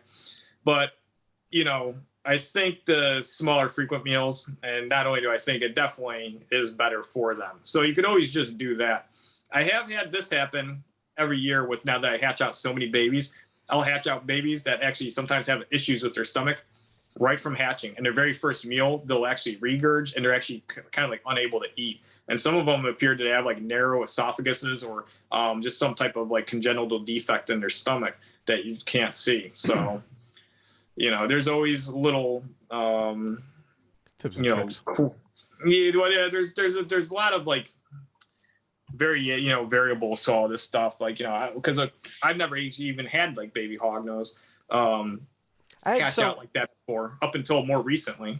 I had somebody on my Discord probably like a month ago, 2 months ago, that said she had a female that was, I believe, 20 grams. She tried to feed a peach fuzzy and it regurgitated. I'm like, whoa. I was like, it's peach fuzzy is pretty big for a 20 gram or an 18 gram hognose male. So yeah, it's a little on the large side. It's pretty large. She said it was pretty large. I'm like, yeah. I was like, usually what I do is feed smaller meals, like you said. Like I'll feed 20 gram, like maybe 2 small or extra small pinkies.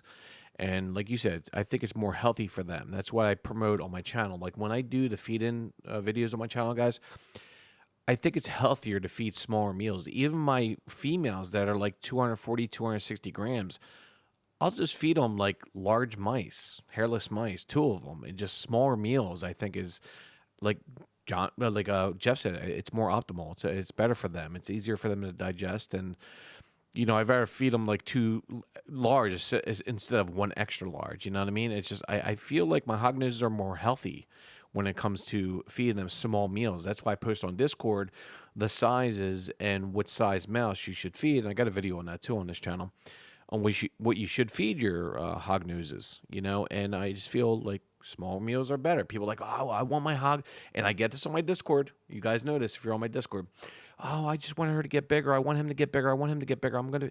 It's not that healthy. You want a healthy feeding schedule for your hognose. People say, well, I got a 50 gram right now, male. I feed them twice a week. No, just 10, 14 days is fine, I would think, right, Jeff? Like, don't feed them too often. It's just like you don't want to overfeed them and they become too fat, and it's unhealthy. You know, like yeah, you don't yeah, want to eat too too frequently. much, right? So Yeah, too frequently is bad. But the funny thing is, the smaller frequent meals actually lead to better, more optimal growth. Like, you know, the larger meals aren't actually, you know, really helping the animal grow faster versus the small frequent meals. small frequent meals, yeah. Yeah, but the small frequent meals too. Yeah, there is a point where they definitely become bad. It's like, you know, it's just like your dog. You keep feeding your dog whenever it wants to eat. Depending on the dog, like, you know, our old dog, family dog Abby, she kind of, you know, governed herself as far as what she ate. So she never got fat. She was always lean. She liked running around. But now if you gave her human food all day, she would have probably gotten fat. I don't know. She was a really trim dog always. But yeah, I mean, it's you know, Nicole said about the retics, and it makes sense. Yeah, same deal with the retics. You know, I really think it's pretty much like any species of snake. They're going to do better with these small, frequent meals because they're just easier for their body to break down and digest and, you know, absorb those nutrients. Yeah. But again, things aren't perfect in the wild. So, you know, that's why snakes, you know, they do have large capacity, especially certain species. Like you've seen, you know, ridiculous footage of like, you know, African rocks eating impalas and stuff. And, you know, that's just the extreme to like, you know, of what they're able to handle because they don't really size up their stuff when they grab it. You know, shit, I've even seen green anacondas, like those ones where they're like floating in these river basins. And it's like, man, that thing, whatever it ate is really pushing the limit on that. And then sometimes they even end up regurging those large prey items or partially digesting it and regurging the, you know, the rest. Yeah. Tammy, that was me, Joe. The peach fuzzy. Was that you, Tammy? I thought it was somebody else. No? Yeah, it might have been you. But not all frozen mice suppliers will go the same way, Scott. Yeah. Oh, so what I would, yeah, okay. So one of my feeding videos that came out with recently was, well, maybe actually like 6 months ago, was that when you upgrade your portion of mouse, say you go from a fuzzy to a peach fuzzy to a large fuzzy or whatever. So what I try to do is when I get that package and I'm upgrading my Hognose, I try to pick the smaller ones out. It's pretty visible with the eye. So I try to pick the smaller ones out when I'm upgrading them and just feed them for a month or two with that. And then go to the medium and larger portions. Like large mice, they can be between, you know, 6 grams and 10 grams or 11 grams. So you want to visually, you just look at the package and see the smaller ones. Just pick out a small one and just try that. And then go from there and just work our way up. And just, I mean, that's how I do it. I don't know if you do the same thing, yeah. Jeff. That's, yeah, that's the best way to do it. Yeah, because yeah, because like some people, if they have a small hognose and they're like, yeah, all I can get is like small pinks right now. I'm like, yeah, small pinks, you'll have some that are like extra small pink size. And they just start out with the smallest size. Yeah, and just go up from there. So yeah, always seek out the smallest size of the new bag of mice you're getting for your hognose when you're upgrading their size. You know, and that's the thing. It's like even with the baby hognose grow so fast. Like some of the babies we have over here are like on their 15th meal or whatever. Some are only under like their 10th meal because, you know, they're all hatching out at different times. But when they're under like 8th or 10th meal, like these were hognose where you gave them an extra small pink. It's like, man, that put a pretty good lump in them. And then after the 8th meal, this extra small pink isn't even putting that much of a lump in them. And we can actually already double them up and give them 2 extra small pinks. And then by the time a lot of these are under 10, 12, 13th meal, but it all depends too. You know, baby hognose are all hatching out at different sizes. And I've seen somebody point that out and talked about it. And pretty much they made a really good point. And that's like, you know, I've told people that before because people are like, how big should a hognose be at this age? And it's like, there is no exact, hey, an animal should be exactly this size at that age. All right, we got some guy trying to promote sex girls. You deleted that fast. Yeah, I got it quick. I was about to make a comment. As soon as I was about to say you're ready to click on that, dude. That. You're like, I need that tonight. No, I did. I thought I was going to tell you. I think somebody's after you, Joe. I get them on my videos all the time when I post them, man. Do you really? Everybody does when you're on YouTube. It's crazy. No, they don't. Nobody gets those. I've been in other. So what are you saying, Jeff? What are you saying, Jeff? What are you saying, bro? I don't know. You know, one thing is you podcast people are very particular about your stuff. Very particular. Everything's got to be just right. I can't wait for you to get on YouTube, man. I can't wait. I'll get on YouTube. Joe's like, he's like, I'm going to be playing some music. He's like, don't say anything. It's like, I'm the person in the podcast. Was anybody going to be, oh man, I heard Jeff's in the background voice when he's listening to that rap song. Ruined the whole song. Now I got to either listen to the song again. And, you know, I don't even want to listen to the podcast now. Triple X Exotics. How you doing? A triple H, triple 3XH. Small meals are the way to go. I've gotten hogs 140 grams bigger on large pinks. Went from 40 to 180. Yeah, it's smaller meals. smaller males are definitely. I'm going to keep on going with that. You know, Yeah. Well, it is 2.5 years, so. Keep on it works going for small meals. everything. I mean, Like, they stay healthy. They stay good. I'm like autumn on the other hand, and heat too, guys. You gotta remember the heat too for digestion, right? So heat's very important too, right? Cheers. What are you gonna drink from? Dude, you gonna drink with me? Water. Good for you, water. Get a friggin' OE, dude. 40 ounce. Let's go, baby. What is that? A IPA? No, OE, dude. Old English back in the day, dude. 40 ounce. No. Back in the day, what are you talking about? Well, you're young, dude. You're only what, 30 something? 35. I'm like way older than you. I'm between young and like not young anymore. It depends who you talk to. If you talk to somebody that's like 30, 40, 50, whatever, 60, I'm young. If you talk to somebody wait. We're gonna host this in the chat right now. Hey, chat, how old do you think I am? Here we go. Ready? Chat, how old do I look? Let's go. Here we go. Right? Chat, how old do I look? Here we go, Jeff. Now we're gonna do this. Let's go. Let's go, bro. Anybody? Here we go. Now everybody's gonna guess, and they're gonna get it all wrong. Everybody's gonna guess. They're gonna guess way too young. Look at Tank. She's like, "Why drink that crap?" Well, okay. Let me explain this. Okay. Good. It is crap, but it was for my friend John. My friend John was like, he didn't want to come over. He said it was. So I got him a 40 ounce just to bust his balls to mess with him tonight. So I said, you know what, I'll drink it tonight since he's not here. So we got 45, we got 97. Hopefully I lived in 97. 45, 42, 40, 48. Tamethyst. Tammy got it right, 48. I got a 40. That's good. Cool. I already knew your age. Oh, Jeff already knew. Jeff, you already knew. Yeah, I already knew your age because I said the one time. I just rounded up. Somebody calls me like 38 or whatever. I'm like, that's fine. 26? All right, I like that. 26. Right, let's go with that. The one time I said something about like you being 50 and you got very offended. He did. Offended. He said, well, Joe, you're 50. I'm like, dude, I'm 48, dude. All right, I got a couple more years. 50, yeah. Dude. Well, I just accept it now. When I was like 33, if somebody's like, you're like 35, I'd be like, you know what? You're actually. What do you say? You're 35? Yeah, I'm 35. You're still a fucking young buck, dude. Yeah, for a little bit. You'll be fine, dude. Don't worry about that. Next thing I want to talk about is what? We already talked about herping information, breeding. Breeding. We already talked about pairing, right?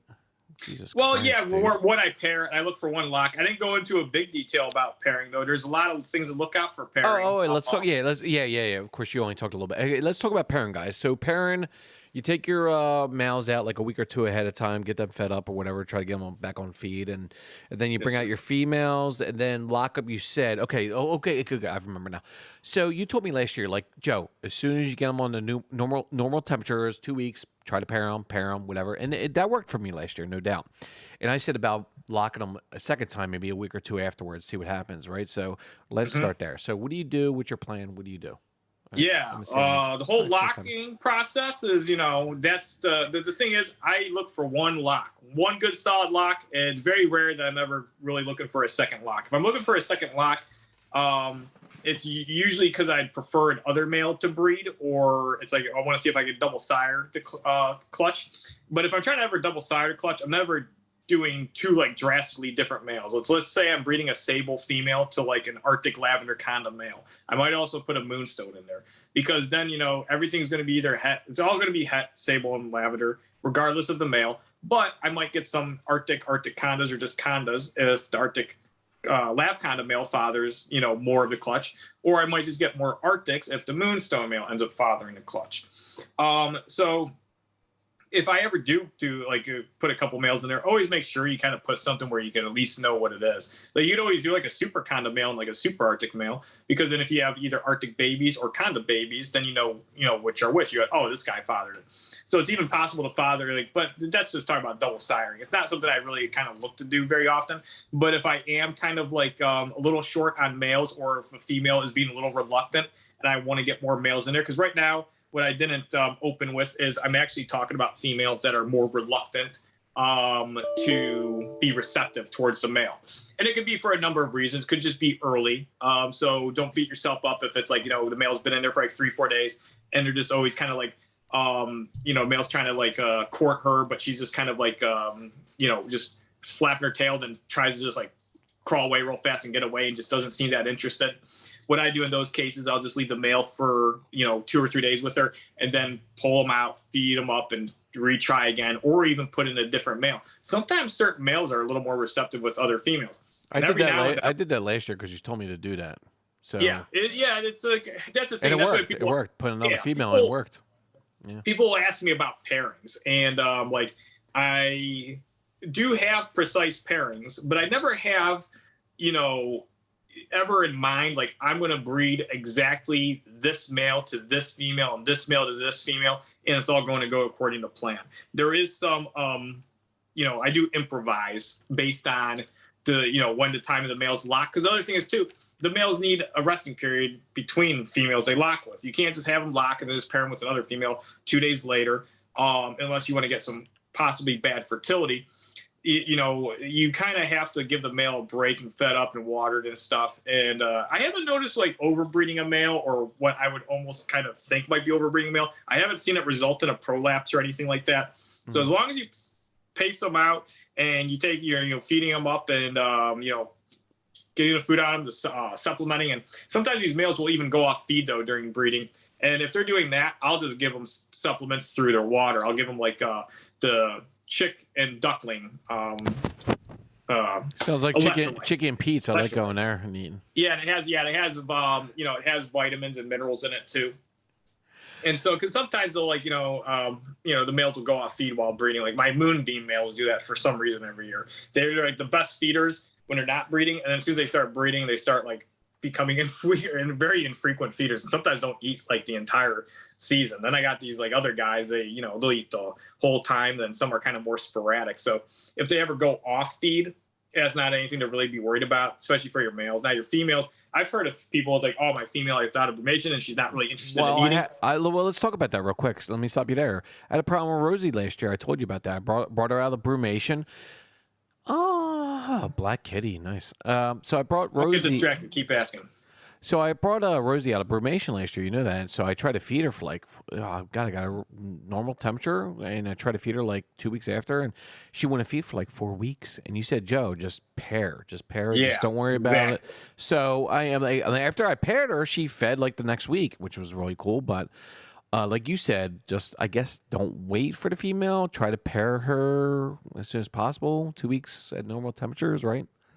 Yeah, exactly. So if they're at normal temperatures. And the funny thing is, a lot of times, once the female breeds, then she'll be interested in food. Because she was, man, like a week after me. She freaking ate right away. I was like, oh, good. Yeah, it's a matter of days. Triggered her, I think so. Yeah, triggers it because the thing is, once they've been bred and their body has the proper fat stores, even if they are even a little on the lean side, there's still going to be, a lot of times it's going to really initiate them to want to, eat. Because naturally, after they're bred, the next thing to do is to either ovulate and then these eggs develop, or sometimes even develop egg follicles. Because I've had ones actually breed, then develop egg follicles, then ovulate, and so that's in a little longer spaced out. But I've actually, this season, I had some females that laid eggs like 29 and 30 and 31 days after they were locked, and that means I was very close to missing them. Like their follicles were mature and they were like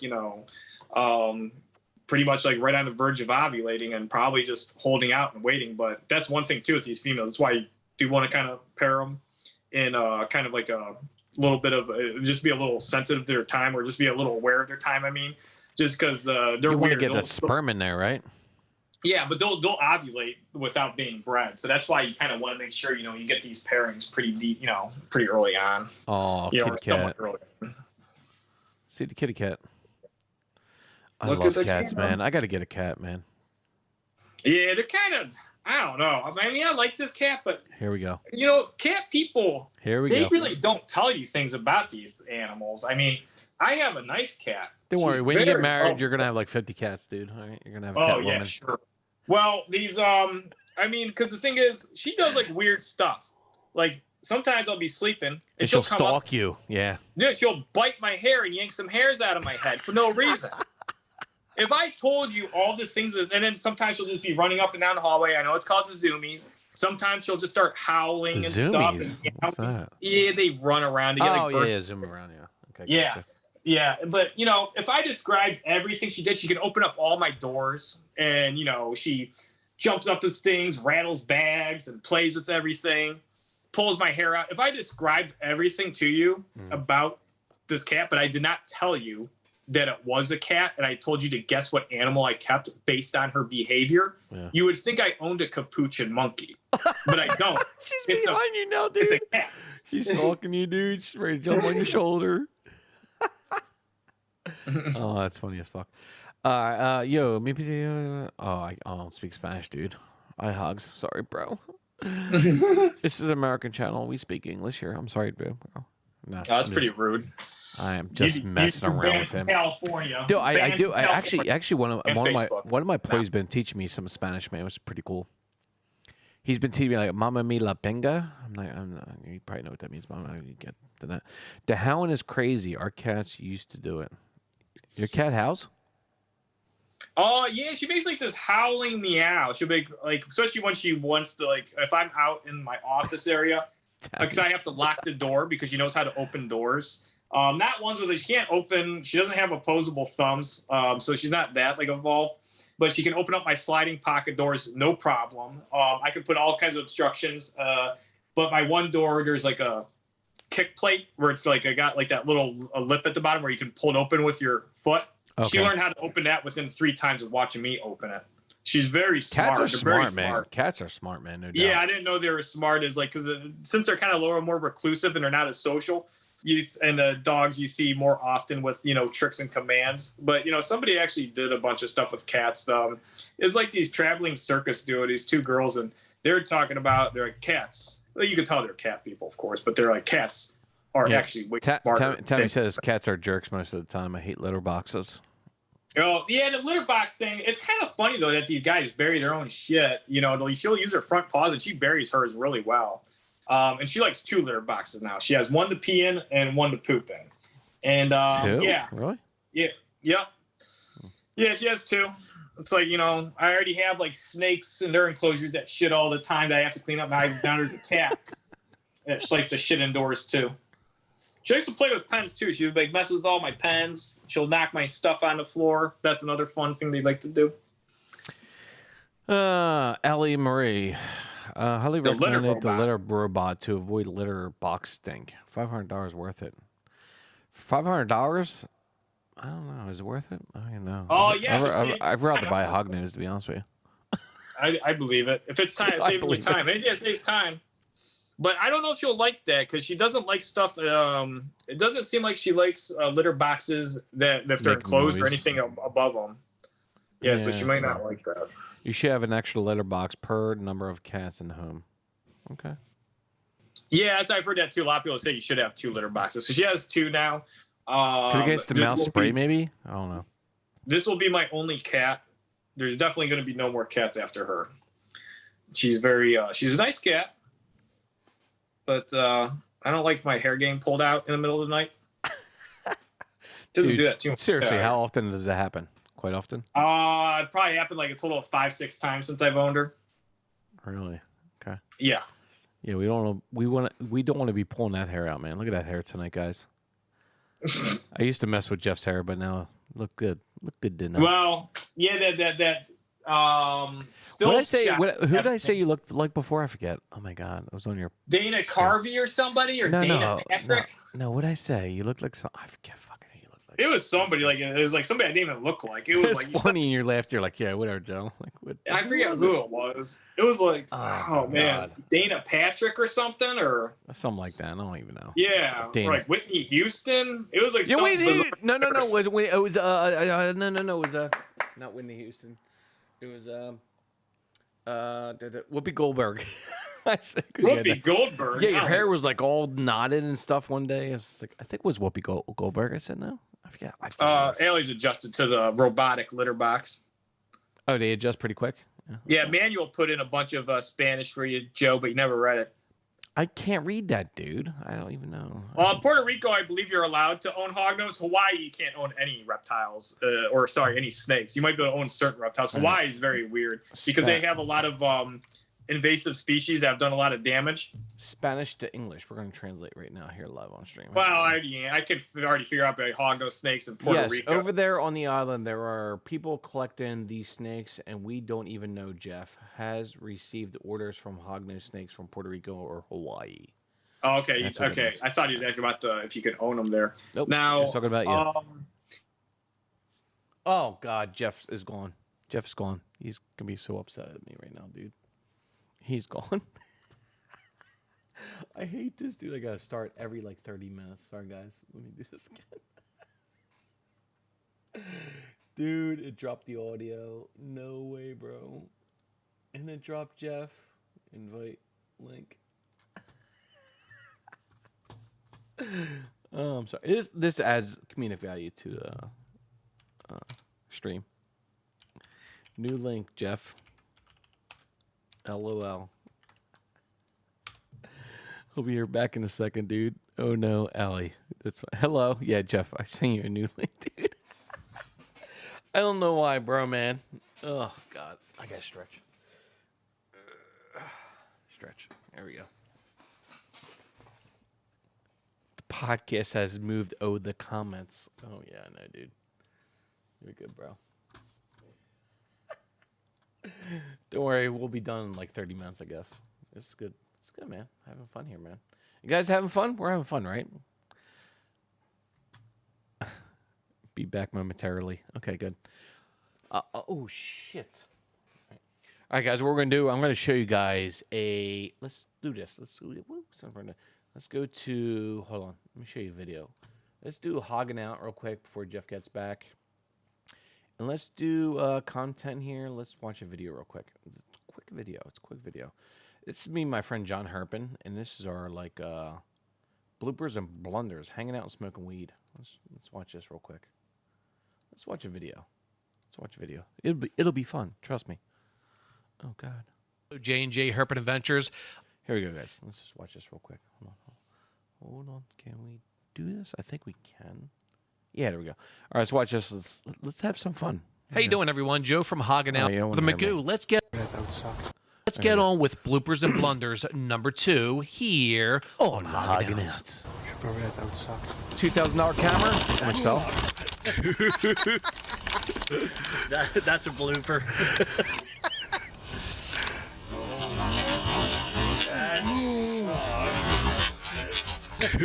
Watching the video, Jeff, real quick. That's a blooper. You gotta save watching that. the video. With the camera going down. It's my friend John, J&J Herping. Yeah, I think he was getting. She Are you talking to John right now? Eggs Yeah, later tonight We're or watching the video. something. Yeah. She was just hanging out in the drainage ditch. Hang on, smoke weed. Yeah, just smoking weed. Just get ready to lay some more eggs. All right, dude. Smoking weed. And see if anything's down here in the bag. And you got a big badunkadunk, dude. Yeah, I'm getting old. You got a big badunkadunk. No more skinny Johnny. What, how old he is? Yeah, I wonder how old he is. What stage of life he's in. What stage of life Why don't you ask him, John? Why don't you ask him, Maybe John? he'll answer. Maybe he'll answer. Okay. I'm fine. I need a drink. That's funny. Oh, we have so much fun herping. Yo, Jeff, you're coming herping with us, dude. I'll try. What are you doing? Dude, we have so much fun. The night video. Yeah, we might have to do a night video. I think that's a good idea, actually. Yeah. We might do that.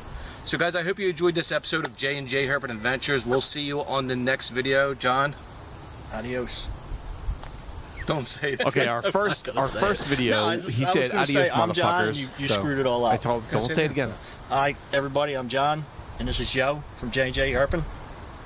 See you next time. See you in the next video, guys. Take care. Beautiful scenery. Beautiful scenery, guys.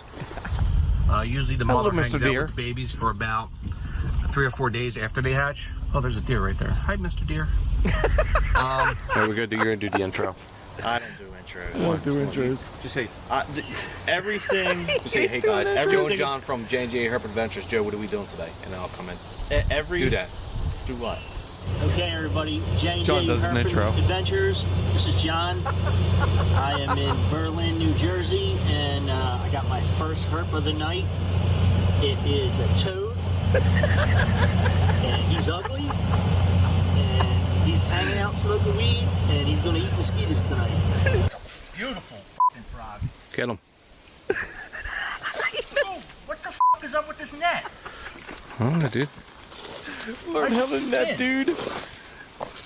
Cheap ass net you got. Come on, bro. Really? Learn how to net, dude. It was unwound. It just was spinning. Net, dude. That frog was beautiful. He's still Don't move. he's still here. All right, Miss Sil. Miss Sil. This is funny. It's HOGOUT party time. You know, feeding. Yeah. Would you like a little bite? Would you like a little bite? Would you like a little bite? Oh, nice and easy today. Okay, let's turn off crazy lights now. We need a hat. I told you to bring a hat. My hat's in my tractor. Yeah, it's in my tractor. I'm done. All right, Jeff. Welcome back. Oh my God. Hello. Dude. The cat spider webs on you. Oh, dude. I can't do it, dude. We have too much fun doing that stuff, man. Oh my God. She's ready. 225 grams. Nah, she's 250 and 2 Brumation. 248, I think she was. Okay. I seen Yeah, her. so- I expected there was John again. Yeah, that was John. Yeah, that was my friend So John. I I was guess supposed to show up tonight, he but did make it to the podcast. yeah, technically, yeah, I guess you could say. Oh my God, dude. We have so much fun doing that, Jeff, dude. You got to come out, man. We would have so much fun, man. We'll get you going. Let's see here. My first Hognose. My first time hopping on your stream, Joe. It's been great. Thanks, Trinity. Nicole, thank you very much. Hope the recovery is going well. And Allie, thank you. 2 days, rough part, LOL. Allie, how you doing, Allie? Welcome back. Yeah, we're back. So Jeff playing with his cat, playing with his pussy. Pussy's playing She's with trying to his draw something. She wants to write something. Fuck you, Joe. Is that what I was gonna say? Yeah, I think so. Well, let's see if you get her to write it. Here, take this. We got paper right here. I'll help guide her paw. Her tail keeps on popping up. Yeah. All right, Jeff. What are your plans for next season? Any big plans? What do you got going on? Anything special? Yeah. You mean breeding projects? Anything? Yeah. Hopefully by around Christmas time, the YouTube. Come on, cat. The YouTube channel will be up finally. Wow, finally. Jesus So Christ. really putting that. Yeah, I know. Really drawing this one out, but really wanting to get thoughts on Swiss chocolates. Yeah, Swiss chocolate. I think it's a good gene. It's very similar to Sable. It behaves extremely similar to that of Sable. It definitely does. Has some pretty decent sized key differences. Swiss chocolates have that dark head mask, unlike Sables, and Swiss chocolates seem to be a little more pixelated, especially in certain combos like Conda and Arctic. And I think as we see more combinations, you'll see the effects and how they look in Swiss chocolate opposed to Sable. But Swiss chocolate is on average a little darker than Sables. And you notice with the Swiss chocolates too that, right as hatchlings, they're significantly darker. There are some like light colored ones, and I actually hatched them this year. They're like so light they almost look like normals with like dark head masks. And I think they're gonna like get a little darker with age and progress in pretty like an unusual manner. But there seems to be like a degree of variation in how the cells, or these chromatophores, these pigment cells, are expressed. And for some reason, every now and then, some are like are under produced as far as like the melanin, because some aren't like dark at all. It's a very small percentage, but Jules posts some, and they kind of they look more goldish, and they kind of look like a little more pixelated as far as the. And the reason they look pixelated is because the scale shades are different on every scale to a degree, and so it's kind of like looks more broken up. And so you see things like that in the Swiss chocolate visuals that you don't see with Sables. And Sables are overall have like this dark cast, but it seems like their background, the cast is kind of more of like a smoky, kind of like the face is pretty. Yeah, kind of like drab cast. But some of it would develop like darker. But then with Swiss chocolates, it seems like, basically it seems like the areas with where it'd be like lighter pigment and white, like say more of like white pigment or light tones on Sables, and those areas it's light, and with Swiss chocolates it's kind of filled in more brown, and so they kind of look more darker just based on that. So that's like the thing is that I think the Swiss chocolate's a good gene. I mean, obviously, you know, I got some, so I think they're, you know, definitely worth having as far as a project. I love their they like somebody said, their mask on their face look nice and dark, and it looks really freaking cool, man. Yeah, well, so we'll see in the future, like what, you know, where that project goes and everything, but I think it's a good one. So Ellie Marie said she's been bugging you for 3 years. I said about a year for you to get on freaking YouTube. When's the debut, dude, so I can promote you? Let's say like January 1st. All right. Because I got 1,400 people. I could probably get a couple hundred over to you easily. Thank you for the charity. Appreciate it. Yeah, whatever, dude. Screw you. How about that? No, it'd be great. I'd love the because for starting out, like my YouTube's gonna be. You don't need my help. Oh, I need anybody's. I think anybody's helps definitely support. It does help, dude. When you collaborate with people, dude, it definitely does. Yeah, having support of others is good. Really awesome, nobody man. does anything alone. I mean, I guess sometimes you can, but not you know, overall, if you're trying to do anything successfully as far as you know, getting information out to people, or at least anything that has to do with like any type of social aspect, which obviously YouTube is social interaction of me posting informative videos and entertainment videos. When you do YouTube, make sure you do your shorts. Shorts are huge, man. Like my average shorts is like 2,000 views. It's crazy.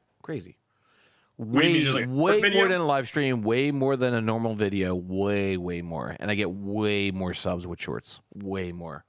Like last month, I had 110 subscribers just from shorts. It's crazy, man. It's crazy. Just from shorts, huh? Yeah, last month I think I was at like 1,220, and like I'm almost at 1,400. I think 1,394. I think I'm at now. It's crazy. It's crazy the shorts, man. How many people you get in the viewership? It's crazy. It's insane. That's what YouTube's going towards is the shorts, because shorts, everybody likes shorts. Like guys I'm working on, I was like, what do you look at? YouTube shorts. What are you looking at? YouTube. Everybody's looking at YouTube shorts. Everybody. YouTube wants to get away from the common 1 hour video, 20-minute video, 10-minute video, because it was popular back in the day, 10-minute videos. Nowadays, they're trying to compete with TikTok. They're trying to compete with Instagram. Yep. So now they're doing these YouTube video shorts, and the YouTube video shorts have to be underneath a minute. So they're trying to compete because you know why? Because people don't have the attention span of a common person that wants to watch like a 10-minute video, 20-minute video like I do. People just want to watch like maybe like a 20-second video, 30-second video, maybe even a minute. And that's why they keep them underneath a minute. That's why they're called YouTube shorts. And you know what? They work, dude. I'm telling you. When I was herping like in the last month at the end of the season, I would take the shorts and they would get like 500, 1,000, 2,000 views on them. Like my average view count is probably like 120, 130 on a normal video. Some videos hit like 3,000 on YouTube shorts. Crazy. Yeah, they're trying to promote, so they're actually giving you probably better algorithms too when you're using those. The algorithm is insane when it comes to that. So that's a tough one though too, because like, you know, I mean, I have like ideas for like 1 minute shorts. I mean, so they're not going to be for more entertainment. They're not going to be like really informative. I mean, there's only so much information I can give out in a minute. Yeah. So here's my shorts. My first one was 2K, 310, 919, 3K. 59, 978 views, 2.5 thousand, 269, 522, 1.5 thousand, 55, 60, 129, 1.7 thousand. It's 1.7 thousand views of me taking a freaking video short of a frog. Like, really? Brumation, 311, 1.7. It's crazy, dude, YouTube shorts right now. It's crazy. Yeah, it's crazy. It's insane, dude. All right, so what we got here? Anybody? Let's go here. Gotta go chat. Every platform is trying to be more like TikTok. Yes, 100%, Ali. 100%, dude. Oh, nice, Ed. Yeah. So, Jeff, what do you got going on tomorrow, man? Tell me your schedule. Just working on stuff, feeding snakes. Yeah, I gotta set up some babies. Setting up babies, feeding adults. Cool. I still like long videos. So do I, man. I like long videos. Dude, I've been watching this police activity channel on YouTube. I'm addicted, man. It's crazy, man. Do you watch that guy that films federal employees on in public areas, and he sees if they get mad at him? and he No. calls it a First Amendment audit. Is that on YouTube? Yeah. Yeah, it's pretty boring, but it's kind of entertaining. It's like actually boring as hell, but it's entertaining. It says police activity. What's the name of the channel? Do you know or no? I don't know. I'll have to ask Tim. Tim listens to it. I always mock. Tim got you into that, right? Yeah. When he comes over, I like because it's just you have to hear the guy's commentary. It's just so funny to me because the guy like starts out each video like talking about where he's at, what they're kind of doing, which is makes sense. But then you'll bring up like the weather, not relevant to anything they're doing, and then you'll get a shot of the American flag, and you'll be, there she is, Old Glory, standing as she should, and then he goes, we're in Bismarck, North Dakota. He goes, it's a beautiful 48 degrees with light rain. It's like, dude, that's like sounds like miserable where you're at. And he goes, we're at the federal employee office area that's public. And he goes, not too many people come out here, so we're going to go and film these workers and see if they allow us to film or we're allowed to film or if they're going to get agitated. And a lot of times people get agitated because they don't even know that they don't know why they're filming. And the guy won't tell them why they're filming until he basically gets them to allow them to be allowed to film, even though they are actually legally allowed to film. And then sometimes the police show up because they call the cops on them, and then they find out that they are actually legally allowed to be there. And then he tells them, well, this is a First Amendment audit. And then he'll tell them if they passed it. And a lot of times they're filming at airports. It's boring as hell. But I like to mock it. Yeah, it's funny as fuck.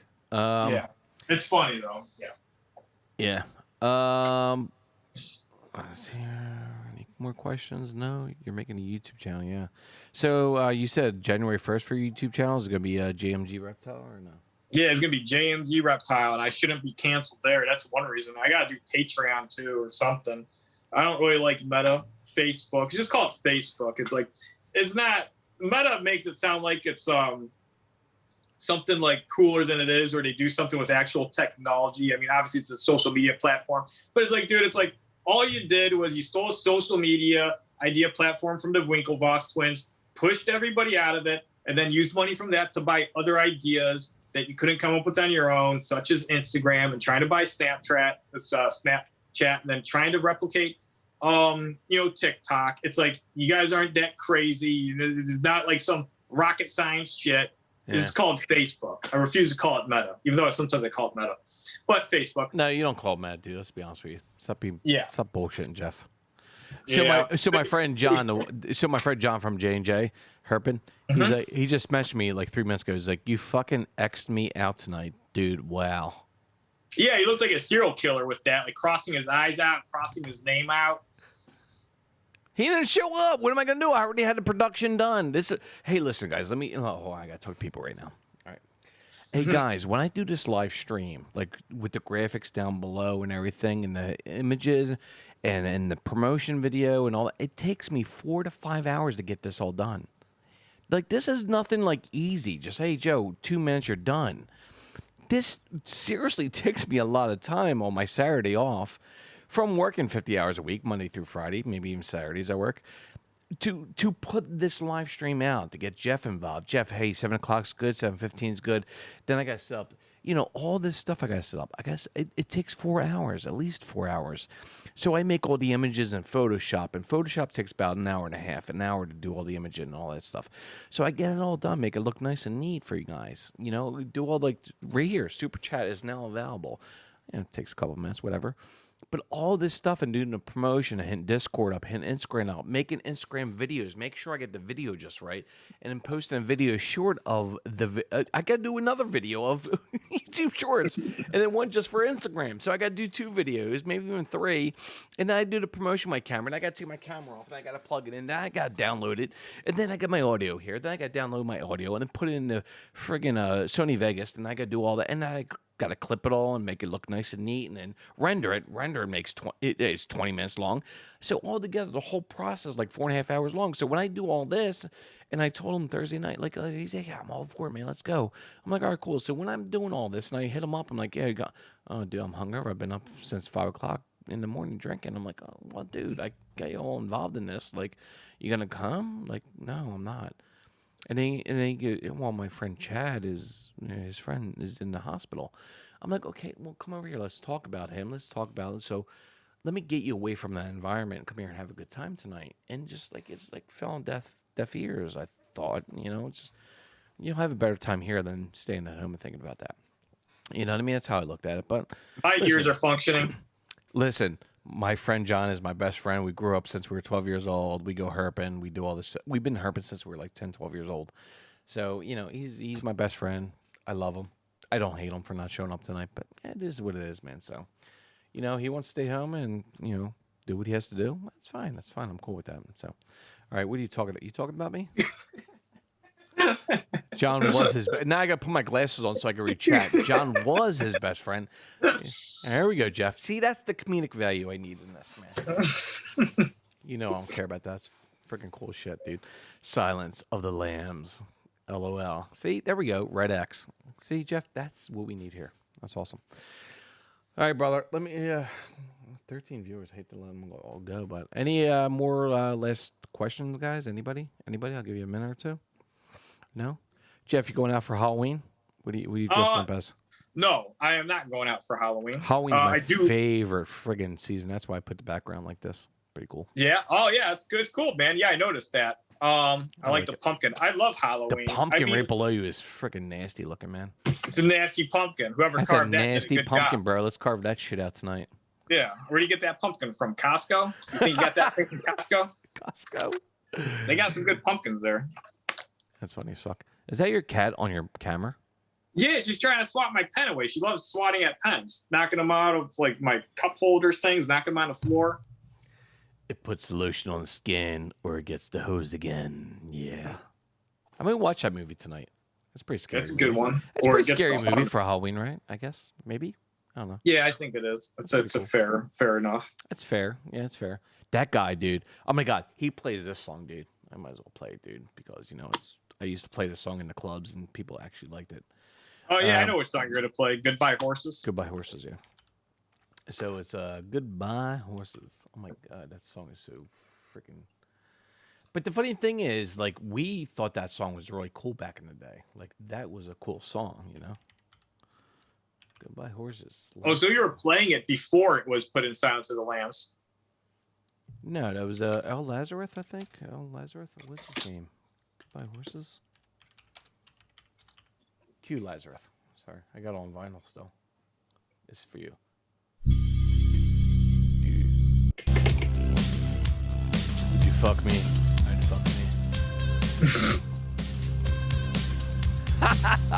That's the best scene in the whole movie. Highest.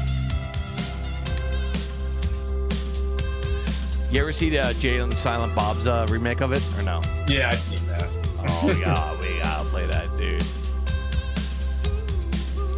Yeah, just play it once. Play the song. I don't know if you have to play everything.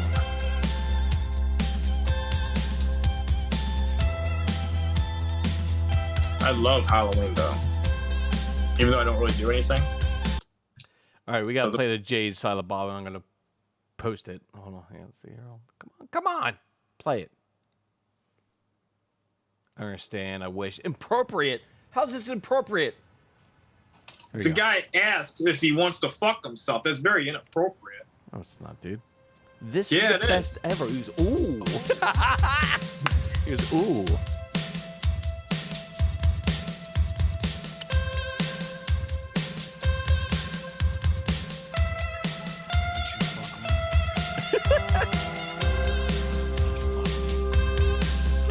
Oh, you got it. I think I got two playing.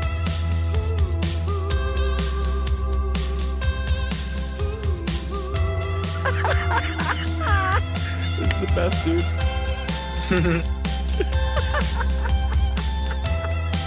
This is where he comes out.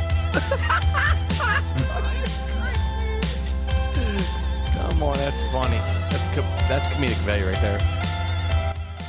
Yeah, I like the Jane Silent Bob, Return or Strike Back. I haven't seen that in forever, but I liked it when I was like 15. I remember it was good. I haven't seen any of those in a long time. Dogma was good. Dogma was good, yeah. Dogma, dude. Anything Jay did was Silent Bob? No, Jay. Jay, what's his name? Yeah, Jason, his real name's like I don't know what it is, like Jay Smith or something. James Smith. James Smith. Yeah. James Smith. I think you're right. It's something like that. Something like that. But dude, he had a accurate. massive heart attack, dude. He had a quadruple bypass, dude. It's crazy. Kevin Smith. Thank you. Okay, that's Kevin Smith. Thank you, Elena. yeah. Because he like wrote all of those. Yeah, he wrote all of them, dude. Clerks 2. Clerks Dog 2. Bones. Yes, all of them, dude. Back in James, the Silent late Bob Strike 80s, Back. early 90s. Yeah. Silent Bob. Yeah, that's a good movie. Dude, they were funny. It was like a lot of dry humor, dude, but it was funny as fuck, dude. I loved watching them, man. That's great. Dude, you're a little behind that, right? You're around 9, 10 when that shit came out. Well, I was in my late teens, I think. I didn't start. I mean, I started watching all those once all the. It doesn't matter your age, but yeah, they're funny still. Yeah, I was in my teens. Yeah, Kevin Smith, dude. Oh my god, that was funny. Fuck. When you start singing, the girl comes down. She's like, ah, she fucking runs away, dude. Yeah. Well, Jay's the inappropriate one for the whole. Dude, you can't do that shit nowadays, dude. Something like that? No way. Yeah, he could have done that now. Oh, dude. Yeah, he could. That wasn't that. We're not even going to talk about the political climate nowadays, dude, but whatever. The political climate, I think, is very open to anybody's ideas. And that was sarcasm. Okay, I think we're going to stream there. Her whiskers were popping up. They were. Oh, God. My camera's all effed up. So I guess my friend's a little pissed off at me because I X'd off his face, my best friend. Oh, yeah, I'm sure he is, Joe. I told you about that. Like, you got, like, as soon as you could tell, you got really reactive. There it is. It's X'd you were out, out there, he dude. scribbled out his face, scribbled out his It's right name. there, dude. Like, I just scribbled out. He's not showing up. What do you want me to do? Redo the whole art? And No, just leave it. Just leave it. That'd be like, I was like, yeah, I'm going to be doing a talk with Joe later tonight. And then you see that, like, oh, Joe's not able to show up. And I put right crosses across your eyes. Right bloody symbols across your name and stuff. You're going to be like, dude, what's wrong with this Jeff guy? What's it's up? my best friend. I've been friends with him since I was 12, 13 years old. Well, he's okay. He's not hurt by it. He has other issues. He's not worried It about almost this looks like live a stream. fucking swastika. Does it really? I don't even know. Hold on. Oh my god, it does Almost actually, sort of. like a lazy ass one. All right, you got to get rid of all this, Joe. There's a whole thing that. All right, this stream's fucked, dude. We're done.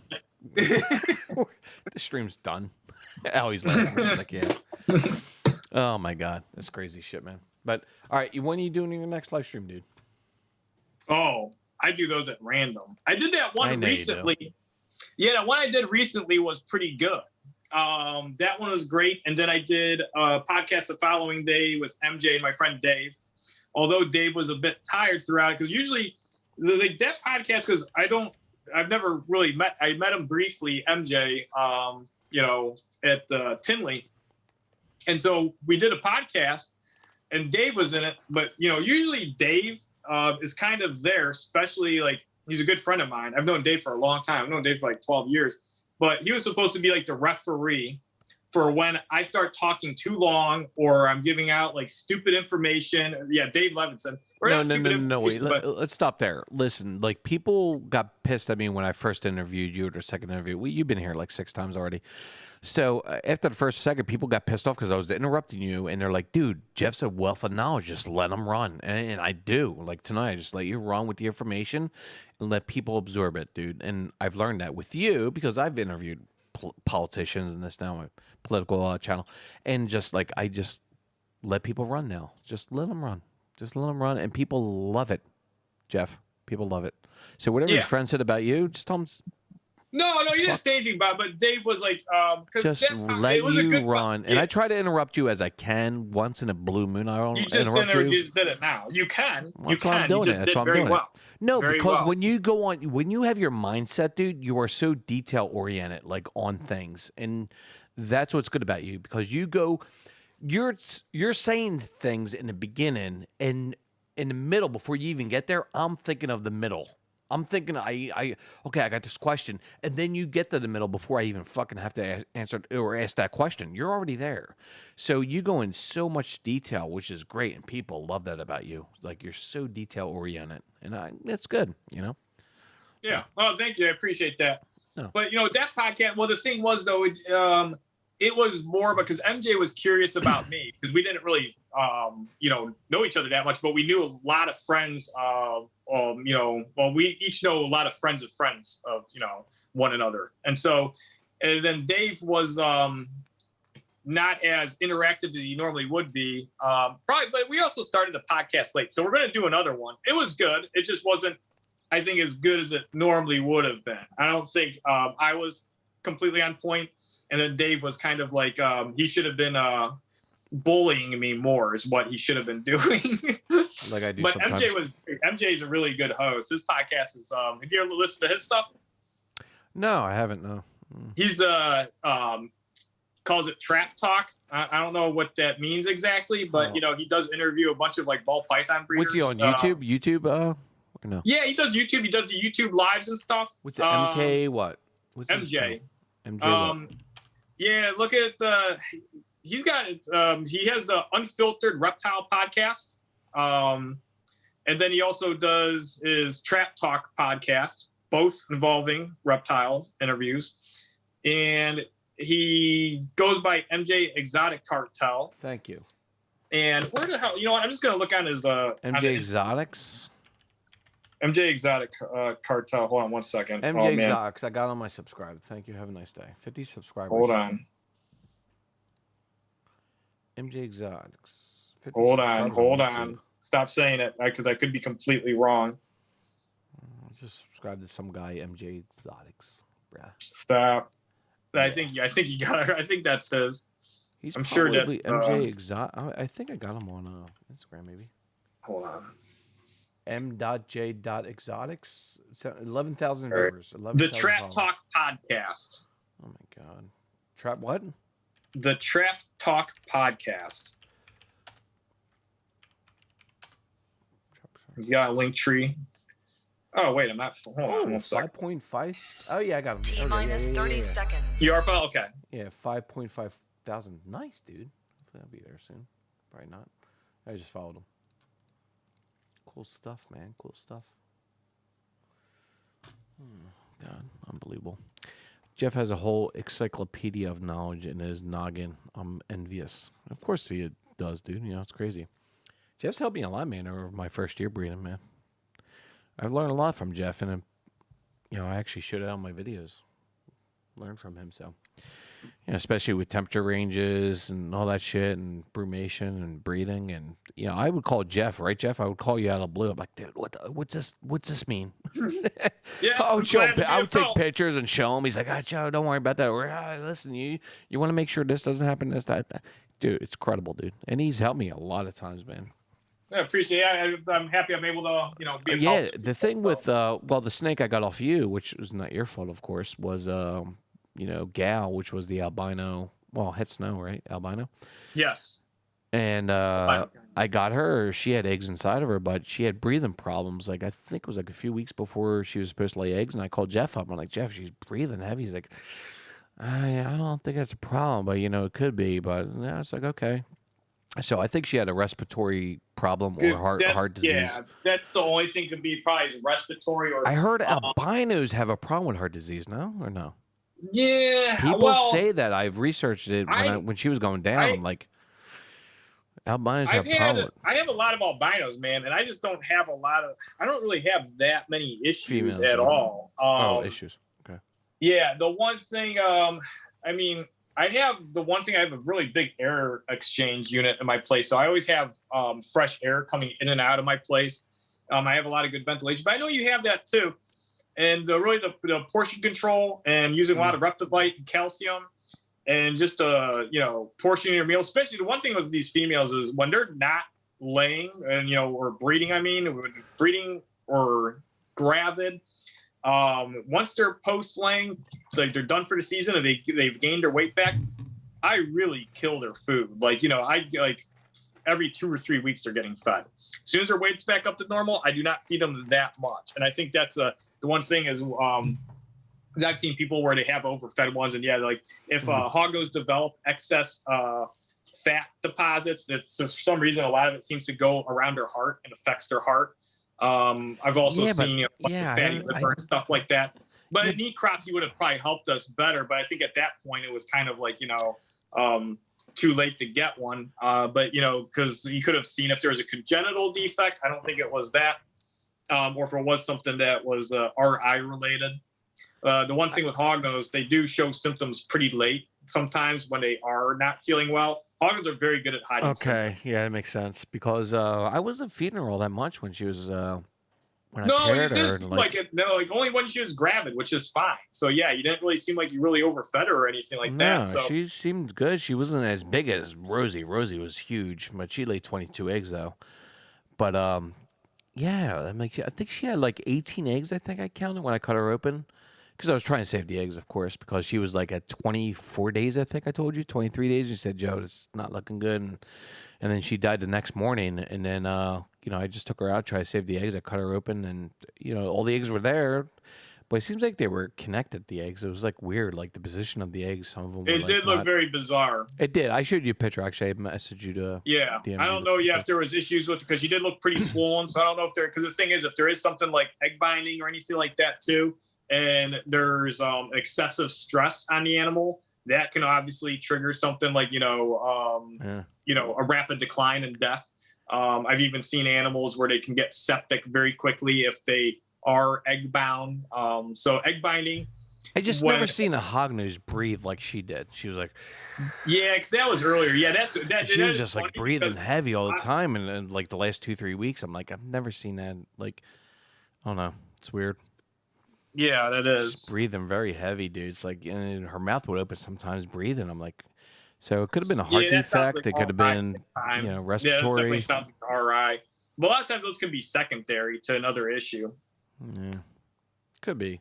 Like you said to me, it's like just leave them alone. Don't bother them too much when they're gravid and this and that. I didn't last year at all, and I plan on doing it this year. I plan on using my tubs though. So, that's one question I want to ask you is putting them in tubs for laying eggs. What's your thoughts on that after they do their pre-lease shed? Oh, I do that sometimes. I don't do that much anymore. But I have done that many times in the past where I move them to like a really large tub with say like 4 or 5 inches of coco coir mixed with sand. Yeah, I got large tubs. Yeah. You use a lot of coco coir doing that method, but you can make some pretty comfortable laying spots for them. And usually when I do that, I like to layer like a lid or something down near the bottom. Okay. With like a hole in it, and I will basically what I'm trying to do is you don't even have to really prop it up. A lot of times I'll just float it down into soil, and there'll be like a hole in the center of it, and so that way the hognose can irrigation. Yeah, so basically it's like a spot where when the hognose digs down, they can find it and they can actually hollow out the spot underneath it. And a lot of them love to lay under there. Okay. And so you're creating a very natural, or just like a larger area with more, options for them to choose where they want to lay. So I would you'd see like perfect clutches being laid. I actually had them. I had a number of videos of those posted back in like 2016 and 17 on my old Instagram. Fortunately, they're now all gone. Although I might have some of them on my old phone still. So I'll have to check it out and see if I have any. But I'd put them in 16 or 32 quart tubs, make it good 4 inches deep, sometimes 5. And then I'd put a lid down near the bottom, like an inch or two, or more in the center. And the hognose really loved digging underneath those lids and laying underneath there. When they did that, a lot of times you pull up the lid and they'd be perfectly positioned, rowed, eggs laid underneath them. And it looked pretty natural. So that's awesome. So I think that's a great method. With my main collection now in these big tubs, generally I'm just putting in, egg boxes, and I'm not doing as much of that. But I try to fill the egg boxes up a pretty good amount so that the animal has a lot of substrate to dig in and, to, at least have a pretty, good, comfortable area to lay. Nice. Elena asked, last year my coco coir strained my eggs with brown spots.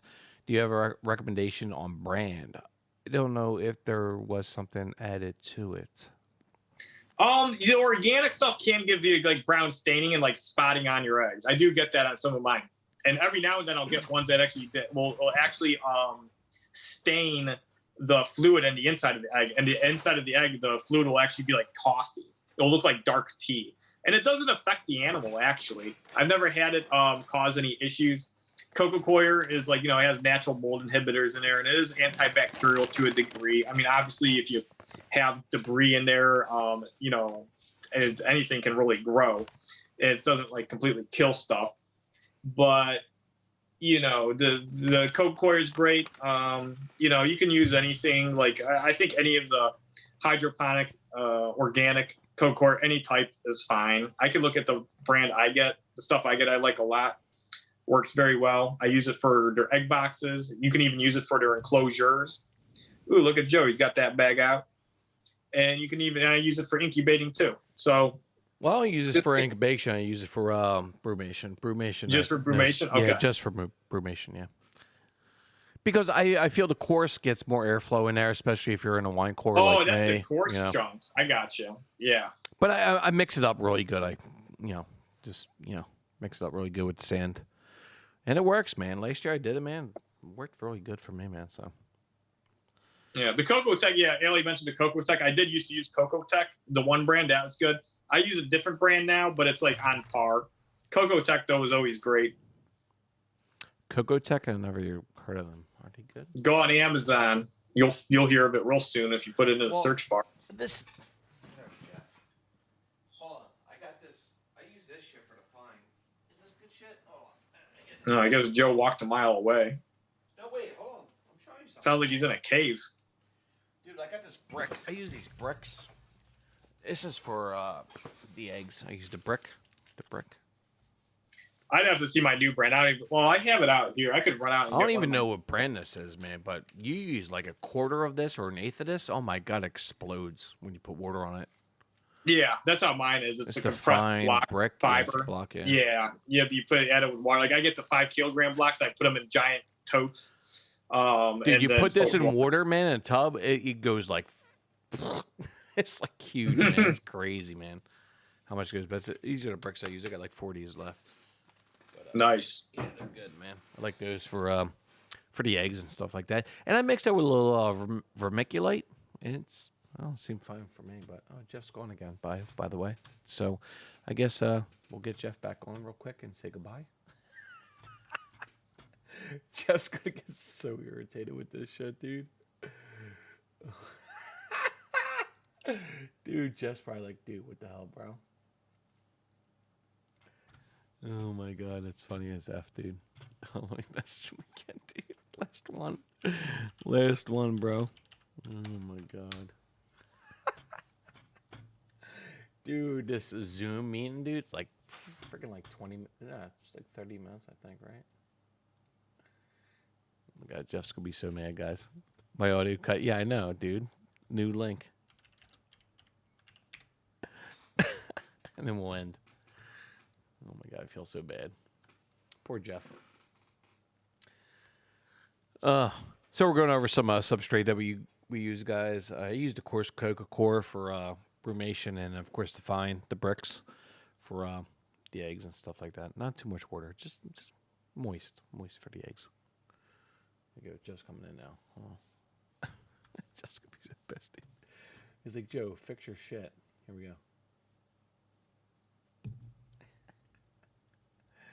He's gonna be so upset. John, by the way, is pissed off at me, dude. Drink your beer. Enjoy next year. Don't call me. All right, John. Okay. All right, there we go. There you are. All right, we're back. Oh my God, it's the last one. It's the last one, I promise. All right. So, John's pissed off at me, dude. He's like, drink your beer, enjoy next year. Don't call me. Oh my goodness, the drama. He's that bad. Drama's bad. Dude, he hit me out like a month ago, 2 months ago. He's like, dude, I'm done with herping, dude. I'm like, yeah, okay. And then all of a sudden he's going out to these new herping spots last week, dude. Send me pictures. Oh my God, look at this spot, look at this spot. And he finds good spots. And all of a sudden he's just dramatic. Yeah, whatever. It sounds like you've done it this time, Joe. He reminds me of some of the women I dated. Sorry, women, not saying negative about you. You're just making it worse. He's listening to this and all the stuff you're saying. You're just making it worse, Joe. You're gonna have a whole list of things to apologize for. I'm gonna start writing it down. You know, I feel bad, dude. You know, he's I'm going gonna through start writing down all things. the things you need to apologize for. All right, Xing out his face. He's gonna write all this shit down, easy. Yeah, X out his well, I'm face, gonna lose track. Saying like you're done. Don't call me again. Good luck this year. Whatever, dude. LOL. Hey, These X people out are his laughing. name too. We're gonna have to do that 2 separate ones because that's like I really did X personal. out his name, dude. I feel bad, dude. X out his name. Yeah, And X it's him like out. he's still part of the. And your like whole, it's like, red like the whole thing. swastika. It's like sort of. Yeah, you sounds drew like a similar to crude swastika too, which was it. messed up. It's close. Oh, you gotta apologize for that big time. You gotta apologize twice for the I swastika. gotta apologize for that, dude. That's Okay. Nicole just said Joe's gonna be canceled now. Okay. Yeah, I'm sorry. right. Like, and by right, it's like, yeah, you're on thin ice, dude. Be careful. Yeah, dude, I'm F now, bro. Apologize, car and flowers for him. Stat. Yeah, Allie, you're probably right. Might have to do that actually. John's a delicate little flower, I guess, today. Jesus Christ, man, unbelievable, dude. Don't call me. Jesus Christ, you X me out tonight. Wow.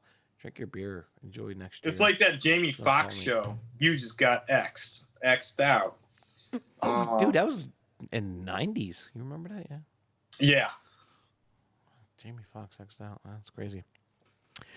Yeah, well, we have. All right, you got at least 5 things to apologize for here. Oh, Jesus Christ! Here, let me read them. Yeah, Xing out his face, Xing out his name, drawing a crude swastika, even it may not have been intentional. That is still not good. I want to see your And list. Put it up. Put it up. I want to read it. All right, yeah, Xing out his face, Xing out his name. See it. I'm just gonna read it to you. It's because your camera's falling your face, you stupid Well, camera. it's also backwards. It's reading it backwards. I still can't see it. Yeah, that's fine. We that's why I have the list, so you don't have to read it. Okay, read it again. Calling Cross out- Joe a delicate flower, comparing him to an ex of yours, John. I mean, sorry. Yeah. Calling John a delicate flower, comparing him to one of your exes, drawing a swastika over his face, Uh-huh. whether it be intentional or not, Xing out his face. You know, I And went his to that name. stuff- And his name. yeah, and Xing out his name. There's probably more. I'll think of more. That's not good, dude. I feel bad now. Yeah. Shake my head. I'm gonna have to go over and be Jeff's tech support again. There we go. Who's gonna be my tech support? Allie Marie. Oh yeah. She's Well, like- she's in the Discord. She knows tech stuff. Good. Allie, I need tech. No, actually, I got two. I might need somebody over my freaking Discord now. How many at Discord? I think I'm at over 100. Were you at 100? You're about 200, right? Oh, me? I'm at like 100, I think. Yeah, you're around me. Mine's like weird. I don't know. I didn't create it. I think Link down below. Link down below. it's only sorry. invite only. Yeah, the people can't just join it. You have to like get invited, which I don't get. I mean, Why I don't you didn't go on make it that YouTube way. and you promote invitation link? Dude, invite links, I have zero problems, dude, on my channel. When I post Really? it in, yeah, when I put it in the description or on a comment, I have no problem, dude. People that join, they join. They're pretty cool. I think out of maybe like 100 people, I had to kick one person. That's it. That's it. It's not Yeah, too you don't have to kick many people. It's hard. There's just not too many people doing crazy stuff.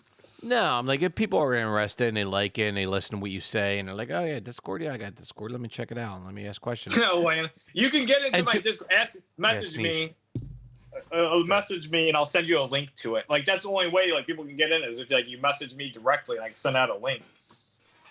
So I'll tell you, to be honest with you, man. Everybody I get new in the last like 6 months comes in, says hello. I got an intro. They introduce themselves and they ask questions. And not only me, but everybody answers their questions and they love it, man. It's like it's a really good community. Like if you need an answer, you get an answer within a day. So Hognose community is Pretty cool. good. There's a lot of communities out there, man. There's not many toxic, nice people. yeah, it's pretty bad. Hognose community is very good. I only know like of a couple dicks. There's No, not many of them. I only had one. That's it. That's it. One dick, and I kicked him, and that's it, man. Other than that, everybody's been really cool. in Yeah, Discord. it's pretty. Yeah. I thought you were gonna say your friend John. You guys are at it He's tonight. not on Discord now. He's not good with tech, man. So You know, I just insulted him. Now you got to apologize for saying he's not good at tech. I'll call him up tomorrow, dude, when he's sober. He's probably drunk right now, so whatever. That's inappropriate. You're talking about him drinking. All right. That's another thing you got to apologize for. Yeah, whatever, dude. Your hair looks good, by the way, dude. You got like some natural friggin' blonding going on. Oh, that's like a lot of peroxide gets in my hair. It's actually peroxide. People have asked me if I dyed my hair, and it's like, no, this isn't on purpose. We wash a lot of stuff. I use soap and water. Look at this hair, guys. Look at this hair. Look at this. Look at this. Tell me you didn't do the highlights. You did highlights in your hair. Stop it. Look at that. Peroxide. Oh, no. Oh, Everybody you gets look like cute. Thank you. Leslie, she started working for me back in June. She wears a do-rag on her head, so she doesn't get peroxide in her hair. By the way, she so washes is John in this video, but I X'd him out so you can't see his do-rag, but whatever. Oh, yeah? Man, that's, yeah. Well, hopefully you guys are friends again by the end of the, We've been friends since we were 12 years old. I'm sure we're going to be friends after this. So. Okay. I don't know. I'm not worried about it too much, bro. He has said much worse, so I'm not worried about it. I love the guy, he's a good dude, but he's going through a lot of shit. I understand one of his best friends is like, in the hospital, probably dying from heroin, but is what it is. All right. Is what it is. So, it sucks. He's getting the front tip. Oh yeah. Well, I'm spraying the peroxide, so it's usually more in the front. It's funny. This one guy dropped off and delivered a rack. To a trucking service, and this guy had dyed tips, and so he was dropping off the stuff, and my mom was out there, and Tim was there too. And the guy's like, "Yeah, let me just get the paper. You just gotta sign this." And then I looked at them. I was like, "Oh, he must work with peroxide too." How far are you? What town are you in? Ohio. Eastern Standard, man. What's the name of town or around where you live? Oh, what did you ask the name of my town? I thought you said time zone. No, how far are you from me? New Jersey, 5 hours, I think. About 6.5, 7. Okay. Because what I would like to do, probably in the springtime, is I want to make a travel up there and bring all my cameras and just do a little interview, walk around your shop, shit like that. Okay. All right. We'll do that. We'll go out and have some dinner, good dinner, and then do that. I'll spend a night, not at your place, of course, because I don't want to be around you. Because I don't trust you. Okay. With your cat. That's fine. Mostly the cat, not you. And then we'll do that. All right, brother. Let me get you out of here, and I got to do some things here. So, I'm tired. Are you tired? You're up all night. What am I talking about? You're not tired. I got up kind of late today. Sometimes I go to bed early. Sometimes I've been to bed at 10 p.m. Lately, dude, I'm going to bed more around. Dude, I message you and you don't even get back to me until like 3 or 4 o'clock in the afternoon because you're just waking up. Usually, a lot of times you try to call me right in when I'm on average days, during the week, I'm usually working from whether I get up at 9 or noon. I'll work from then till about 8, 9 p.m. straight. So especially if it's shipping days, I'm usually up by 10 a.m. and I'm usually people will see me active on Instagram and it probably looks like I'm fucking off, but I'm usually messaging people about tracking info, shipments, info like that. Going back and forth, just checking, making sure everybody's got everything, because if you're doing 8, 10 shipments in a day, you got to coordinate with all those people. Well, you're not doing too many shipments now because of the winter, right? Sort of. Yeah, I mean, I did last week. I did 13, 14 shipments. I shipped out 2 in the last month.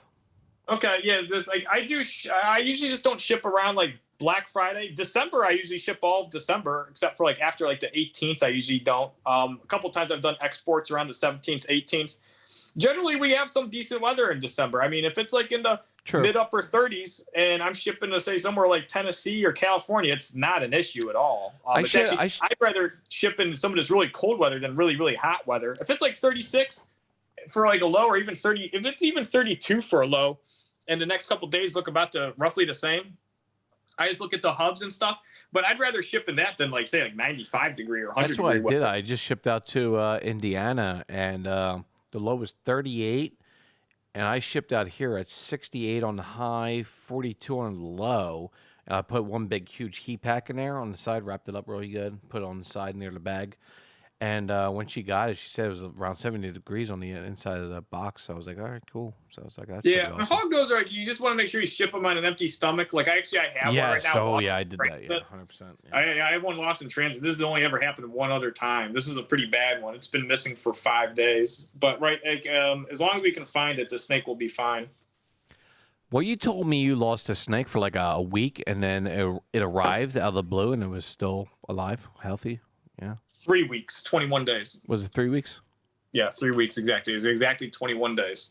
Crazy. It was a lavender male. The package That's good. just got lost. Couldn't find it for over 2 weeks, and I was talking to the customer, was very understanding. And they about a week before it arrived, they're like, "Hey, can I get a refund?" I was like, "For sure." I was like, let's give it like 1 more week. And I was like, "I'll give you a refund." Yeah, I was like, a refund the following Thursday. I was like, "'Cause I don't have another lavender male at that time." And so anyway, that Wednesday came around, or I think I told them I'd give them the refund Wednesday if it wasn't there next week. And that Wednesday, they picked it up for a scan. Ship Your Reptiles called me like, "Hey, it got scanned in Florida." Got there the next day, and it was fine. It was just a little thirsty. If you package them right, like this Hognose is well hydrated, shipped on an empty stomach. I had a 40-hour heat pack in there, and I have a large gel pack to help kind of maintain the temperature in there and to at least let the package hold on to a little bit of heat if the heat pack does run out. Also takes a long time for that package to heat up. So right now, it's like somewhere in Tennessee or Cleveland. And just knowing the weather when I shipped it out and where it's been, I know the snake is 100% safe. She's just actually in a state of brumation, which is actually good because that means she's going to be conserving her, water in her body, and she's not going to really be burning any calories. And she's going to be in a dark spot. And so she's going to basically be in brumation. For all she knows, it's basically wintertime, and she's just trying to get out of adverse conditions. And actually, she is in an adverse condition. So she's true, yeah. Unfortunately lost. But when they pick up the package finally for a scan, I'm just a little worried because the gel pack will suffice for a while. But I don't know if she's in Memphis or Cleveland. But in another 10, 12 days, if we start getting lows in the 20s, then that will be, and that would suck because I've never, ever actually had a Hognose die in shipping, ever. This would be, if it does, it'd be unfortunate, it'd be the first one. I ship out a lot of Hognose every year. Every year I'm shipping out over 400 packages. That's why you tell me don't do insurance, because insurance is like another $10, $11, $12. And you're like, well, it could be I don't know what it is. I just don't do it just because, like, for one, I mean, generally they don't give me refunds. FedEx, Ship Your Reptiles is the best. They are extremely. What's it called again? Ship Your Reptiles. Oh, yeah. Well, I'm on their Instagram. Yeah, Ship Your Reptiles. Yeah, Ship Your Reptiles is the best. Shipping company for reptiles. I mean, they use FedEx. All of them use FedEx. So whether you go with another FedEx is one, the best, dude. I would never use UPS. Are you kidding me? Yeah, well, FedEx, they're good, but every now and then, because they are a courier service, it's like, who knows where this snake, somebody could have even stolen this thing. That's the one thing I don't like about having to write the common and scientific name on the box. Somebody could look at it. I did on my list too, man. I did on my list too. So you have to. It's Lacey Act requirement. Yeah, I know. You have to, passed the law. So I love shipping stuff and having to put and write exactly what's on the outside. I should just write one very expensive Hognose snake, Heterodonascus. Please do not steal. It would be very valuable for you to steal. And if you really want a Hognose, you now know there's a Hognose in this box. It'd be like if I was writing on my front door, stuff like, "Hey, I just bought a brand new TV and PlayStation set. It's right here past the door. I'm on vacation for the next 3 days. Please don't take it." Why do we the thing is, they have to open up the box to even see what's inside it. Just writing it on they just would have to. I mean, for exporting, I get it, because they want to see the paperwork, but I don't understand why they make you write the common and scientific name. It's not saving anything. As far as like FWS, investigating, inspecting stuff, they can see what's written on it. They still can't see what's inside the box. It's like I just put Western Hognose snake harmless. That's all I put. Yeah, you put Western Hognose snake. Yeah, harmless. I put harmless, and that's it. Well, it's already written on the side of the box, usually. No, not my box. Sorry. Okay, different box. I got a stupid box. I don't have the Ship Your boxes, whatever it is. I checked them out, dude. They're not expensive, but you got to buy quantity, right? I'm with them. Yeah, you got to buy a few. Well, next year if I produce a lot of babies, next year, next year you'll be buying some. Buy the 777s. I'm sure I will. the 7x7x7s are my favorite size. That's the size I'm using most of the time. If I ship one single adult female hoggo, she's going in a 777. If I ship one deli cup or up to 3 deli cups, they're going in a 777. They're pretty good size and they're very universal. So I buy 777. I spent $28 on one freaking box to ship out Hognose, dude. I'm so pissed 28 off. bucks. Yeah, $20, dude. I'm pissed. Jeez, off. oh, man. Yeah, but I had the pack and I had the bags. Nice, but actually, I got really good bags I'm going to buy because they're really freaking cheap, dude. It was like $7 for like 15 of them. And they're really nice bags with like rip cords up top, dude. Just wrap it around tight and you're good. And they're really super thin, dude. Like cloth, but they're really super thin cotton. And they're really breathable, dude. Like breathable than the first ones I showed you. They're really good. I got paint strainer bags. Yeah, well, that's what they're actually. Mesh? I think they were. They were like, yeah, they were like not mesh, but they were like cotton. They were actually cotton. I knew they're 100% cotton. But I shipped a Rosie in that, dude. And it was like, what's that, Jeff? What are you doing? You got 9 things total to apologize for now. I'll send them to you. 9 things now, dude. Fucking, Yep, we went once from this is 5 to over. 9 now. Mm-hmm. All right. I guess I gotta apologize for all those things. I'll call them tomorrow. We won't tell you. You know. That's good. It is what it is, bro. See, that's why I like your comedic value, dude. You would mesh with me and John if we're herping. And you said that to me. You said to me, you're like, dude, that's me every day, dude. I'm like, it's us every day. It's like, fuck. You know? It's dry humor. It's funny. People like that. And you got your cat now, your pussy. It's just a cat. It's just a cat. That's a pussy cat. Get it right, Jeff. All right. All right. Tell your cat to say, bye, YouTube. All right. All right. She waved. She waves good. Great. All right, Jeff. Go do your thing. Let's get the fuck out of here. And then I guess we'll chat in a few months or whatever. I'll talk to you Sounds soon. good. Well, you know I'll bother you, so I'm not worried about that. Yeah, bother, yeah. Don't message me until you've made up with John. Well, haha. Everybody's laughing. Everybody thinks we're funny, I guess. Whatever. Haha, we're funny. I'm going to leave 13 viewers now. All right, guys. Love you guys. Hit the like button. Smash the subscribe button. Blah, blah, blah. Go check out Jeff Galewood at Instagram. The link's in the bio. The link's down below. Love you guys. Be good. Share the stream. And Jeff's breaking up right now. Jeff, we're out of here. Say goodbye, Jeff. Bye. Thanks, everybody, for joining. Bye. All right, guys.